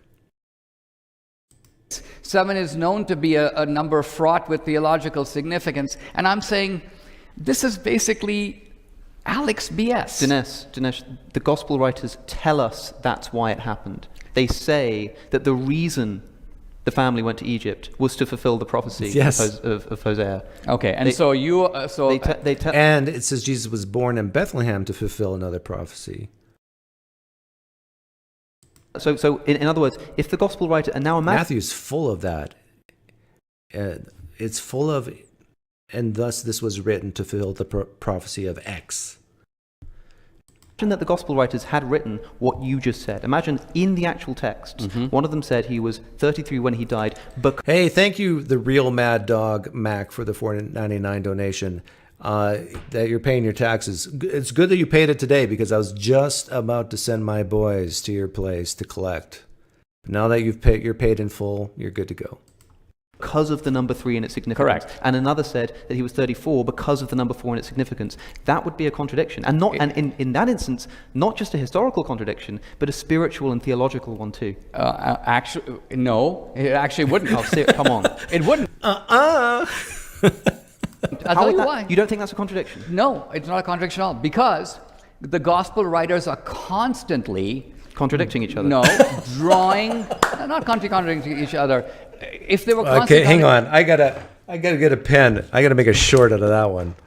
10505. each other, you wouldn't have spent half an hour on a single event that frankly I haven't even heard of. In fact, no one's ever heard of. I've never ever heard anyone discuss this in any context. So which event? This prophecy about Hosea. I'll go back and look at all this. But what I'm trying to get at is, if you had a plethora of contradictions, you wouldn't be spending the entire debate on one that I'm sure no one in the audience has heard of either. Hold on. But what? Oh well. So, okay, you've heard of it. Probably because you've been. Did he just say that nobody in the audience has heard of this either? Dinesh is actually pretty ignorant about the New Testament, it sounds like. Wow. But, you know, Dinesh is probably not wrong when he's talking about Christians.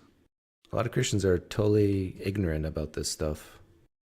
Because if they were knowledgeable about this stuff, they're less likely to remain Christians.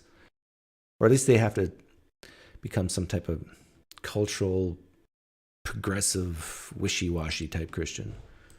Listening to his YouTube channel, right? You don't think that this is a highly discussed point of contention in the Gospels, the flight to Egypt and its contradiction with the flight to Egypt. Look, Michael Ellerkamp, writing down notes on paper showing your age. I mean, can you remember a timestamp 1 hour, 5 minutes, and 5 seconds? After, but yeah, I am old. When I was born, the Dead Sea was only sick. The flight to Egypt is an important event in the Gospel. I'm not saying. Dinesh, also, you said, why could you only bring up this one example? Take your pick. The date of Jesus' crucifixion, whether they're to take a staff or not to take a staff, the dating of Jesus flipping the tables at the temple, Mary Magdalene and what she says at the tomb, when the temple curtain rips. In the Gospel of Luke, it says that this happens before Jesus' death. And in the Gospels of Matthew and Mark, it says that it happens afterwards. We can go through any of these contradictions that you like, but the problem is that what you're going to tell me is that it's trivial, and then when I try to explain that it's not trivial, you say, oh, well, I haven't even heard of it. See, what Alex should do here is, instead of trivial contradictions, he should get into the big ones that even Dinesh would have to admit, these are not trivial. How is one saved? Is it through grace alone, a gift from God, a regeneration of the nature to see the sacrifice as truth and that Jesus is the way? Or is it a personal choice?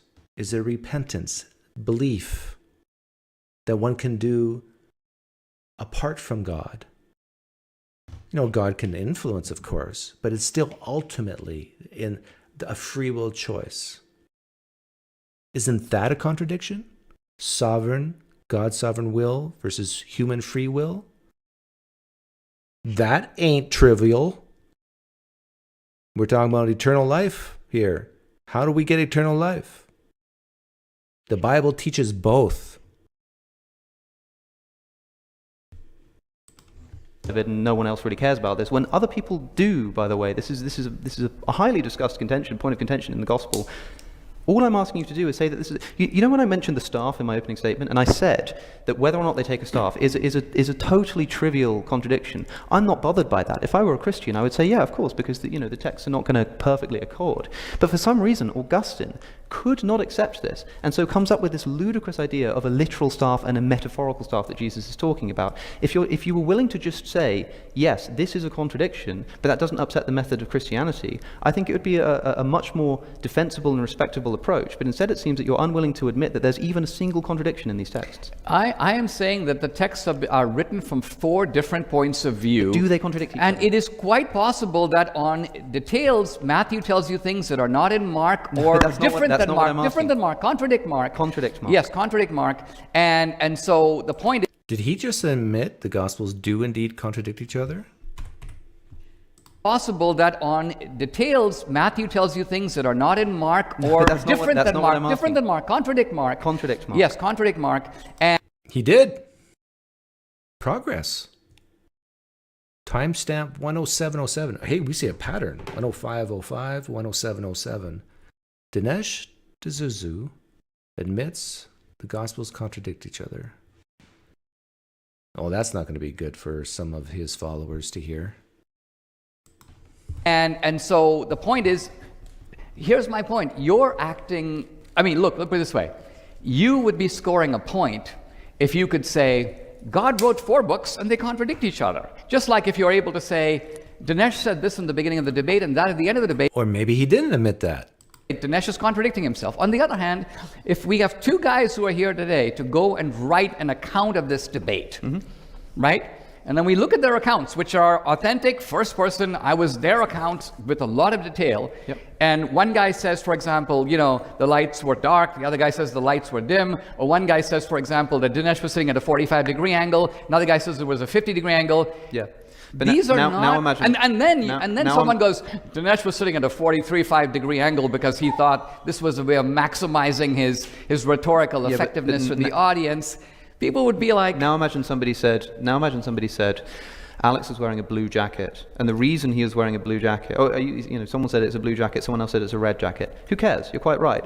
But if somebody said specifically, I know that the reason he was wearing a blue jacket was because there's an upcoming election in the UK that's just been announced, and he was trying to represent the Conservative Party. And somebody else said, I know that the reason he was wearing red, and in fact he told us himself that the reason he was wearing red is because he wanted to support Labour in the upcoming general election in his home country. Okay, perfect You would example. say, that is a contradiction and means that one of you wasn't paying close enough attention, not just to the colour of my jacket, but the very message that I was trying to get across.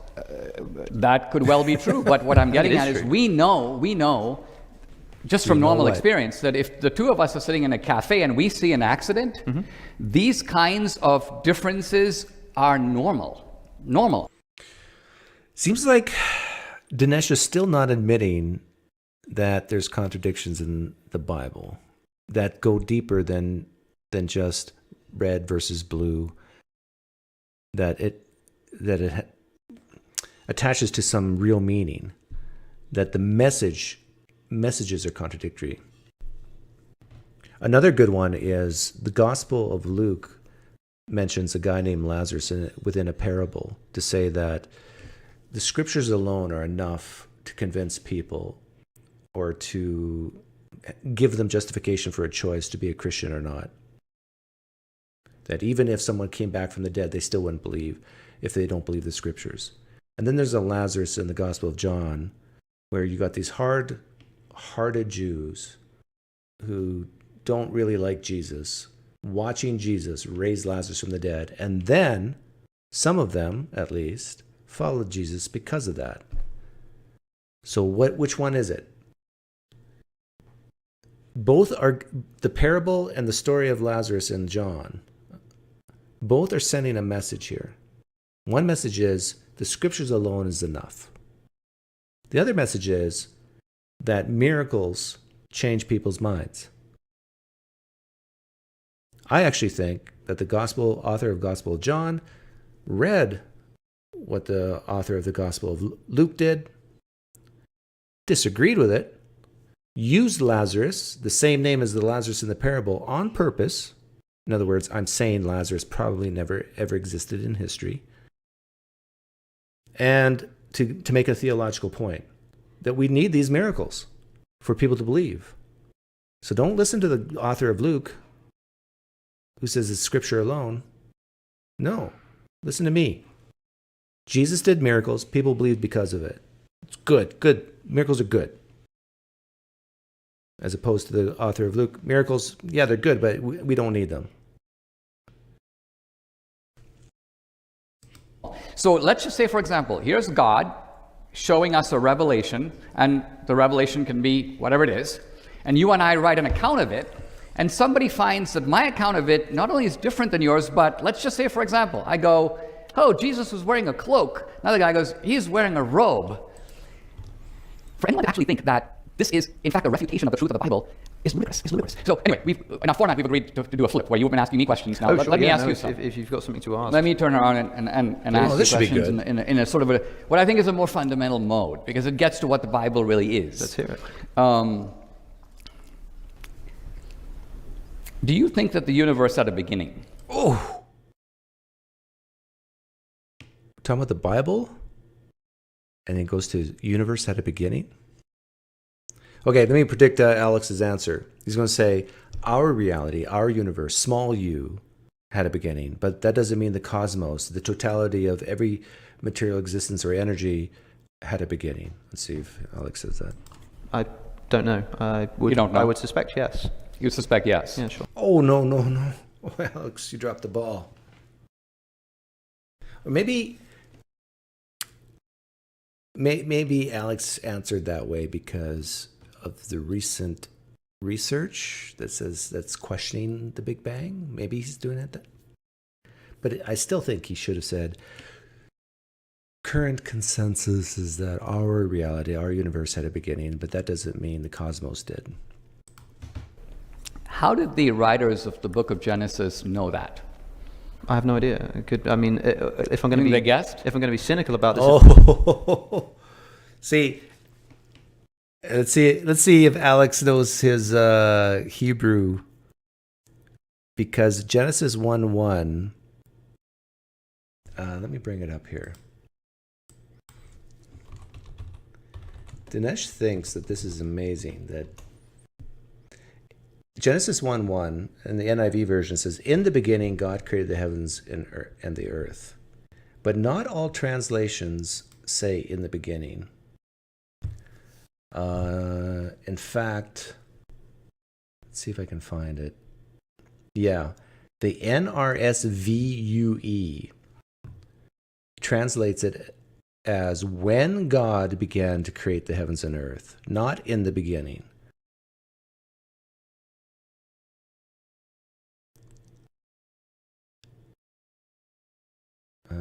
There's another version. What does the Hebrew say?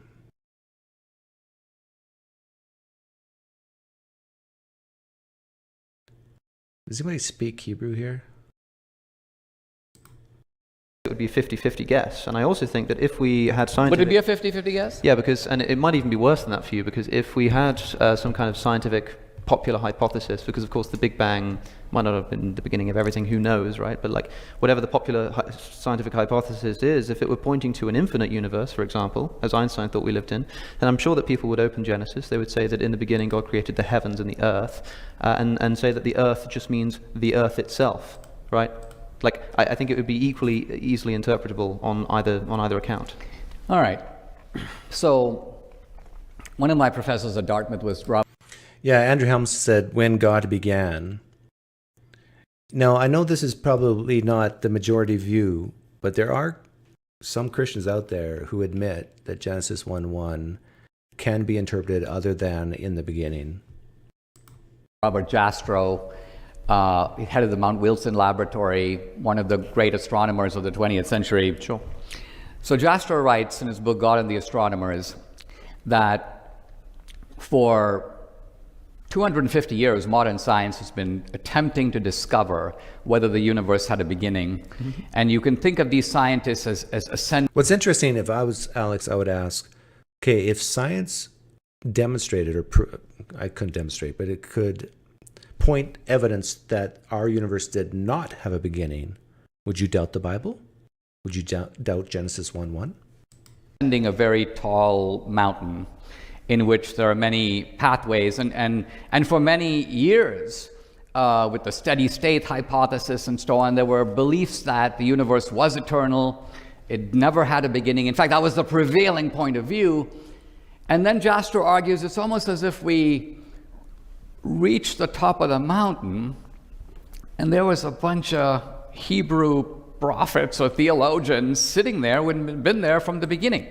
So I'm describing now a skeptic, a true skeptic and a true scientist describing the scientific shock that attends to a discovery that And I think it is out of the spirit of that discovery for you to go, oh yeah, I mean, it could have been this. It's like tossing a coin. It isn't like tossing a coin. This is a question that's been argued for 2 centuries and only resolved in the last several decades, and resolved decisively in one side and the other. And the fact that you're not willing to just straight out say, yeah, it is actually an astounding fact that we now know. No. I mean, look, the scientific method has also revealed to us that the Earth was formed about 4.5 billion years ago. That is much later than the sun. The Old Testament account, the Hebrew Bible account, tells us that it was the other way around. So it got that bit wrong. All right. So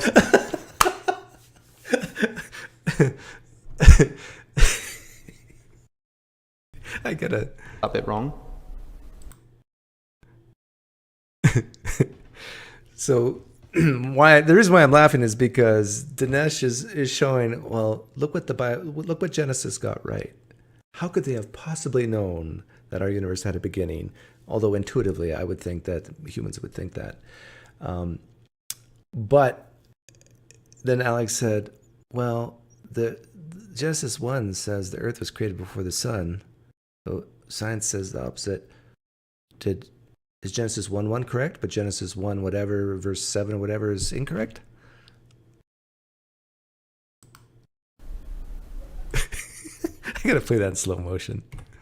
Billion years ago, that is much later than the sun. The Old Testament account, the Hebrew Bible account, tells us that it was the other way around. So it got that bit wrong.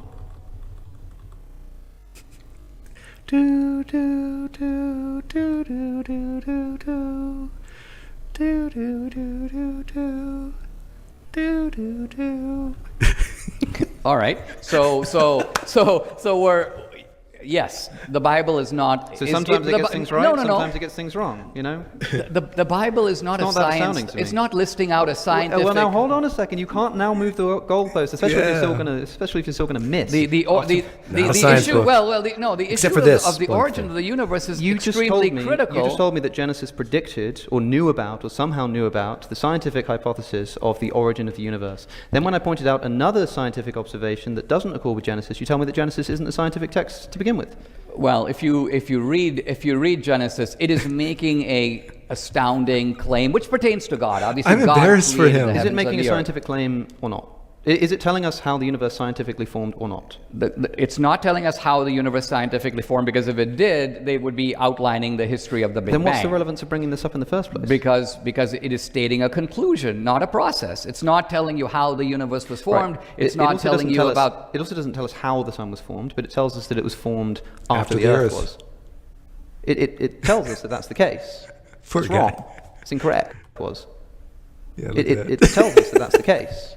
That's wrong. It's like Dinesh is thinking, you got me there. Good point. But it still got one thing right. Maybe. Although I think the Big Bang is in question too. By the way, consensus is not science. It's incorrect. Show me. Well, I don't have a Bible. Okay. Show well, me what? I've read that passage maybe a dozen times. I have never spotted this contradiction that you're describing. But I'll go back and look at it again. What? He's never spotted the contradiction that the earth was made before the sun? Verse 9, chapter 1, Genesis. Let the waters below the heavens be gathered into one place, and let the dry land appear. Where does the dry land appear? I think planet Earth is what God's saying. And God called the dry land earth. Yeah, see? Planet Earth, I was right. And the gathering of the waters he called seas. See the seas? See? God's clever. And God saw that it was good. Really good. Then God said, let the earth sprout vegetation. How can the earth sprout vegetation if it doesn't exist yet? No, it does exist. We got plants. We got land. We got plants, seeds, vegetation, plants, seeds, trees bearing fruit. And then God said it was good. Verse 13, and there was evening and there was morning the third day, even though the sun hasn't been created yet. Because in verse 14, Dinesh,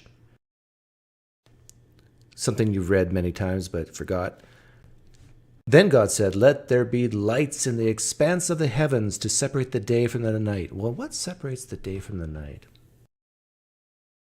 The sun. Yeah. It took me a while, but I finally got there. And they shall serve as signs for the seasons, for days and years. Yeah, that's really sounds like the sun to me. So let me get this straight. Earth formed first, and then the sun. But science says sun, then earth. Because you need like gravity and stuff. And they shall serve as lights in the expanse of the heavens to give light on the earth. And it was so. And God made 2 great lights, Dinesh. Oh, this one you'll get a kick out of. The greater light to govern the day, that's called the sun. And the lesser light to govern the night, that's called the moon. The moon is a light. But Doug, don't take it. Do your nitpicking. You take it. Well, Dinesh said that in the beginning God created the heavens and earth, and that's a fact. Is it also a fact that God created 2 lights? No. 1 at best. The moon's a reflector, not a light generator. Again, but again, on what day is it that God makes the sun? And day 4, is day 3 or day 4, something around there? You're right, but when's the light mainstream created? of the Christian tradition does. When's the It heaven and obviously the earth can't created? be day 4 because the concept of day in the original Hebrew doesn't mean day. Sure, but day 4 comes after day 1, right? Well, it's describing obviously epochs or periods. Yeah, yes. so actually it's much worse because now the sun is created much later than the earth was. Well, not necessarily. Well, show me. I don't know. I mean, we can we can read through that. We can find Genesis. Yeah, if you like. okay. I don't know if that would be the best use of our time. I mean, we can do it if you really want to. But what I'm trying to say is that like, it's not astonishing. Let's move on. Why not? It's not astonishing to me that like if you're making claims about the origin of the universe, especially in the case where if it is making a specific claim in the knowledge that there's a sort of infinite hypothesis and a beginning hypothesis, to take a 50-50 stab, it's not amazing to me. It would be more amazing to me if everything lined up and it gave us an otherwise unknowable historical scientific account at the beginning of the universe. But as you say, that's not even what Genesis is trying to do. So I don't. In other words, I don't understand how. I'm not saying that Genesis is trying to unfurl I'm saying that Genesis is making a statement about creation, and the statement about creation has a very startling scientific implication. Because if there was a creation, then there obviously wasn't something, and then there was something. But I mean, it's not just science which can tell us that the universe had a beginning. I mean, like there are lots of philosophical arguments that people have made. Perhaps most famously, Al-Ghazali, who argues against for the impossibility of a past infinite universe, and I think does so quite convincingly, with no reference to redshifting and no reference to scientific hypotheses. So it's perfectly possible for somebody to take a pretty studious and educated guess at the fact that the universe had a beginning long before the scientific method told us that was the case. I'm not saying that it's not possible to make philosophical arguments, and of course, as you know, there was a tradition in ancient Greece of making philosophical arguments all over the place. So maybe that's why let me keep going. It's my time. Let me. I was just about to say that. I'm trying to answer your question. Maybe if you ask me how would they know, isn't this astounding? I would say, well, maybe they just had a philosophical tradition that I'm seriously starting to feel sorry for Dinesh. Like let's toward the beginning of the universe, and that's where they got it from. I know I shouldn't feel sorry for people because I shouldn't suffer from feel sorry for them, but I'm human, and I just view Dinesh as being oppressed right now, and Alex O'Connor is the oppressor. He's a colonialist oppressor. He's from the UK, and Dinesh is from India. This is history repeating itself all over again. That it's not inconceivable. It's not inconceivable, but it's not likely, because when we think of the tradition of Western civilization, we speak of Athens and Jerusalem. We speak of the origins of philosophy starting in about the 8th century. And then we talk about the tradition of revelation. There are a hidden philosophical tradition, possible, but probably unlikely. Let's proceed to the issue of the veracity of some of the historical events described in the Bible. Okay, here we go. Would you say that figures like Jeremiah, David. Are these historical figures or mythological figures? I'd say, I don't know for certain, but I would say that the Bible is certainly attempting to paint them as historical figures. Forget what it's attempting to do. You've been trying to. So I don't know. But you don't know. I'm you have no happy idea. to say yes. Okay. So on a. I mean, I would predict yes. I would say yes. You would say yes. That's what I would imagine. Yeah. Okay. Do you think that Sodom and Gomorrah are historical cities? Probably, yeah. Probably yes. Would you say that Pontius Pilate was a real person? Yes. Yes. Sure. Okay. Okay, tell me, it's not this simple. Where he's going with this is the Bible mentions real people, real places, therefore it's reliable? Would you say that, all right, now. I guarantee you this is what Alex is thinking. He's thinking like the way I'm thinking. And he's thinking, oh, please say this. Please say that the Bible is reliable because it mentions real people and real places. I hope you say this. These statements that you're saying now were in no way known to be true until recent decades. One of And those, I'm not sure. all the ones I mentioned. If you're talking about like archaeology, I'm talking biblical archaeology. Let me give you an example of what we're Archaeology talking about. can't prove the historical existence of a person very easily. Well, let me go into this a little bit here. Yeah, take some And also, water I first. I want to make sure we're using the time wisely here. You could give me a sound archaeological bit of evidence that all of these people existed that is in no way tells us about the truth of the stories that are attributed to them. No, it does. Well, let me put it this way. For many centuries, this is a whole tradition of biblical scholarship in the 19th century. In fact, really until in some cases 10, 15, or 20 years ago, there was absolutely no evidence historically for the existence, for example, of a Hezekiah, Jeremiah, David, let alone actually. Okay, Alex has just conceded that the Bible can talk correctly about real people and real places, and that doesn't mean that the stories underneath them are necessarily true. Right? Like that David actually killed Goliath, for example. But David could have actually existed and became king. Actual locations for David's palace. Sure. Hezekiah's tomb. All right. Hezekiah's His tunnels. tunnels.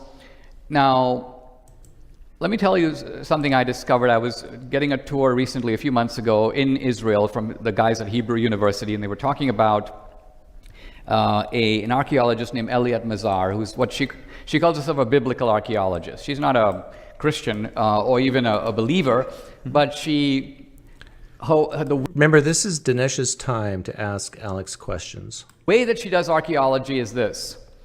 She has the Bible in one hand and the sort of the pickaxe in the other. And the approach to it is pretty simple. It is, I want to find David's palace. Now, no one has ever heard of David's palace is in the Bible, but there's no independent corroboration of it at all. There's a foundation in Jerusalem called the City of David Foundation. They have a little office. Dr. Eliot Mazar walks in their office and says to them, you have to move your office because... I think I know what Alex is thinking right here. This is your time to ask me questions, and you're just telling a story. I'm going to just ignore you and just read my notes. As the palace of David is in the ground underneath your office. And these guys are like, how would you know that?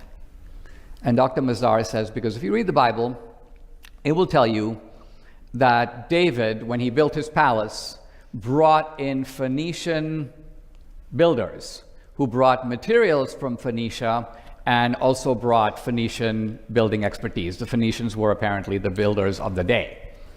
And so Dr. Mazar says, we have found Phoenician seals, Phoenician coins, Phoenician inscriptions here. And so I predict that the palace is right underneath here because the Bible tells me that that's how the palace was built. So the palace there you see today, and it is in the exact location of where it was. This is a 3x. The archaeological approach here is to use the Bible as an archaeological tool. The location of Sodom and Gomorrah. There was a lot of speculation that Sodom and Gomorrah was over here, cities over there. It actually makes no sense because A, what we know about Sodom and Gomorrah is that they were once flourishing cities. Two, they were burnt to ashes. 3.1x. And so the locations of Sodom and Gomorrah were never found until recently, very recent decades. An archaeologist, again in the Eliot Mazar tradition, takes the Bible and says, For Sodom and Gomorrah to exist, it's not enough to just go looking and see if you find something and go, hey, is this Sodom and Gomorrah? Let's actually follow the tracks of the Bible. Let's follow the map provided in very sketchy terms. The Bible's not trying to give you a map, but it's giving you clues. And based on these clues, the actual Sodom and Gomorrah is located in This story is 3 times longer and you also find ash and is green. being In other words, there was an portrayed in ancient real city time. So one of the great cities of the ancient world then becomes absolute nothing, and it's been absolute nothing since. And not only does the Bible describe these events, but it says exactly that. But these great cities will cease to exist and will never be resurrected again. He's still going. Okay, finally, Alex has to interrupt him. Sure, yeah, okay. What in the world? So the authors of the Hebrew Bible. My conclusion. So if I might answer the question. I mean, it is your time, but I need to be able to speak as well. The Bible contains accurate data about where archaeologically we can find the ruins of ancient cities. Okay, that's not too extraordinary to me. I have no problem saying that the people who wrote these texts knew where these places were with exact precision. And in fact, notice what's happening. Notice what's happening, in my view. What's happening is that the Bible is a historical text and a scientific text when it needs to be, and it's not one when you don't want it to be. So when I said a moment ago, here's a relatively mundane historical fact about the Gospels, you said, well, the fact that some mundane historical fact should undermine Christianity is ludicrous. But now you're telling me that a mundane historical fact is enough to buttress Christianity. I don't think you can have your cake and eat it too in that case. I'm not trying to have my cake and eat it too. I'm simply saying that if somebody gives a true account of events, complete with small details that are incidental to the narrative, the Bible refers to very minor figures at times. Let's take, for example, okay, you notice he did not finish the sentence. He said if, right? Listen to this. Eat it too in that case. I'm not trying to have my cake and eat it too. I'm simply saying that if somebody gives a true account of events, complete with small details that are incidental to the narrative, the Bible refers to very minor figures. I want to hear the then. Let's take, for example, Caiaphas. And he gives an example. One of the 2 high priests Let's speed it who was up. present at Jesus' trial.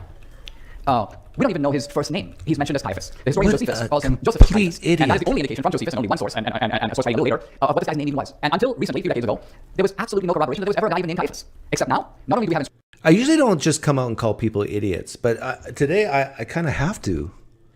inscriptions with his name, we actually have his bones. Okay, so what I'm getting at is, What I'm getting at, okay, please, because I think he was going with this, if the Bible gives X details that we think is true, mundane details of which you think is true, like cities, people, just existing, then we can have confidence. I think this is what he was going to say. Then we have confidence in the reliability of the text. And what Alex is saying is, but if the reverse is true, that it doesn't give accurate details and it contradicts each other, then we can say it's not reliable, right? Why does this matter? Because if somebody is giving a true account of events, a guy comes running into this room and he goes, "Guess what? I've just." You notice he never quite puts it together, Dinesh. He'll say, "Well, if they give a correct events, what's the then?" And he just goes to an example. Witnessed a murder. He's going to give us a lot of accounts and a lot of detail, right? Now, look, if somebody was trying to claim that Moses parted the Red Sea, and I said, well, how could you possibly know that's the case? And you said, well, look, we didn't have any evidence that a guy called Moses existed, but we've discovered this rock where someone wrote Moses was here. No. Great, okay, we know No. Moses existed, and maybe we know where he existed, but the actual events, the stories that are attributed to these characters are in no way supported by anything that you're saying. And that's the important thing. I think that's what people are interested in. I doubt that anybody in this room, and they can make themselves known if they're here, I don't think anybody in this room either thinks that it's important or is troubled in their skepticism by the existence of these people and the real existence of the places that are described in the Old Testament. Right, and neither do I think that a single Christian believer in the world would be shaken by anything that you've said today. So let's really try to meet in the middle on the stuff that really matters. And I think what we're really saying, when you mentioned the parting of the Red Sea, to me, it's like, now we're talking. Because we're talking about... These are different. These are categorically different types of events. I mean, what you just said, these are different because people are troubled. Yeah, see, Dinesh doesn't understand the difference in claims. Someone can write about me, let's say 10 years from now, and say, Doug was from Canada. True. Doug moved to Arizona. True. Doug's favorite restaurant in Tucson, Arizona was Outback Steakhouse. True. Doug had a pool in his backyard. True. Doug walked on the pool, walked on the water, unaided, without any trickery. False. But why would you doubt that? It was true he was from Canada. It was true he moved to Arizona. It was true his Outback Steakhouse. It was true he had a pool. And now you doubt that he walked on water? For shame. But this is exactly how Christians like Dinesh reason when they give this apologetic. Moses really existed. David really existed. These places really existed. Thus, Jesus rose from the dead. Hello, McFly? Back to the Future reference. Okay, I think I've had enough of this. I'm actually surprised I did this much. The poor guy. Oh. What's wrong with Outback, Uberscheiser? I love the Outback. The Bible told me to love the Outback.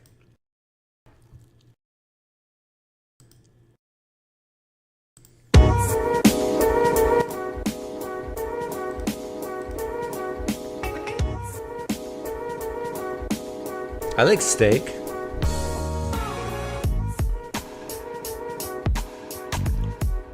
I doubt the Outback. Hey, mozzarella martyrdom. I miss you, man. Hey, do you want to play poker tonight? If you say yes, I'll set the game up. I'm on the 50-50. Anybody else here want to play poker? Let me know. Email me at dll1671@yahoo.com.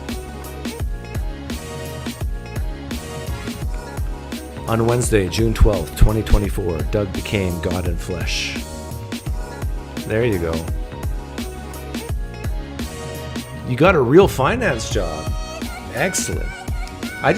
You came late probably, but I just found out my son got a real job today too. But it's better paying than finance. He's going to be a valet at a prestigious hotel. Yeah, make way more than finance people. You're in Paris. Wow. Is that where your job is, in Paris?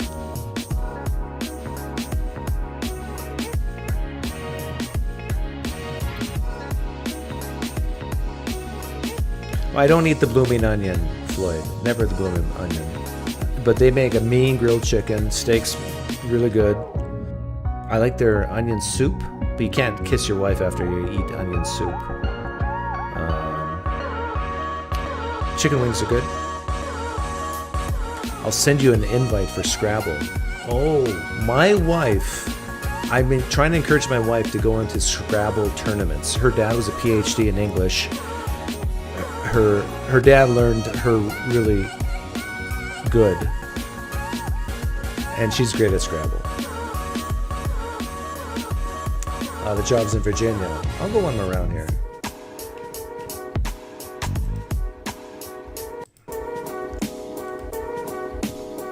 Yeah, a good French onion soup is so tasty. You like, if it's dull. I mean, if it's weak, it's a horrible soup. But when it's strong and salty, my mouth's watering just thinking about French onion soup.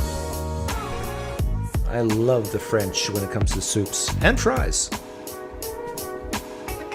Like Jamie, I'm good at Scrabble. Like I'm really good at Scrabble. And my wife beats me. Like I'm like Trump when it comes to Scrabble. I know all the best words, all the great words. No one does words like I do words.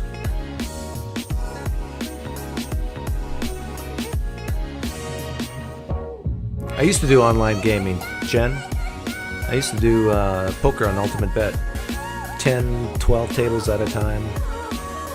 I turned $30 into 3,000 back in 2004. And I cashed out before the crash, the Black Friday. I bet I could beat you in Scramble, says Jamie.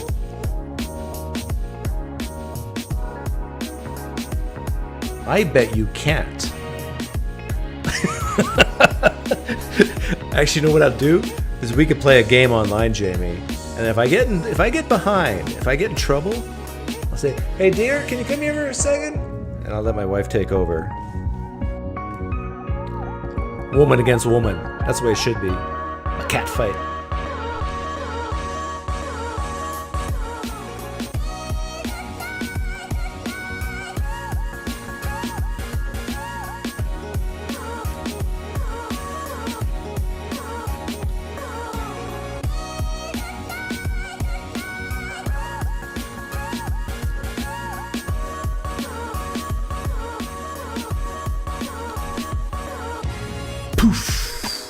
Hey, thanks for hanging out. That was fun. It was way more fun than I thought it would be. I thought it would be boring to listen to Alex O'Connor and Dinesh D'Souza. That was not too bad.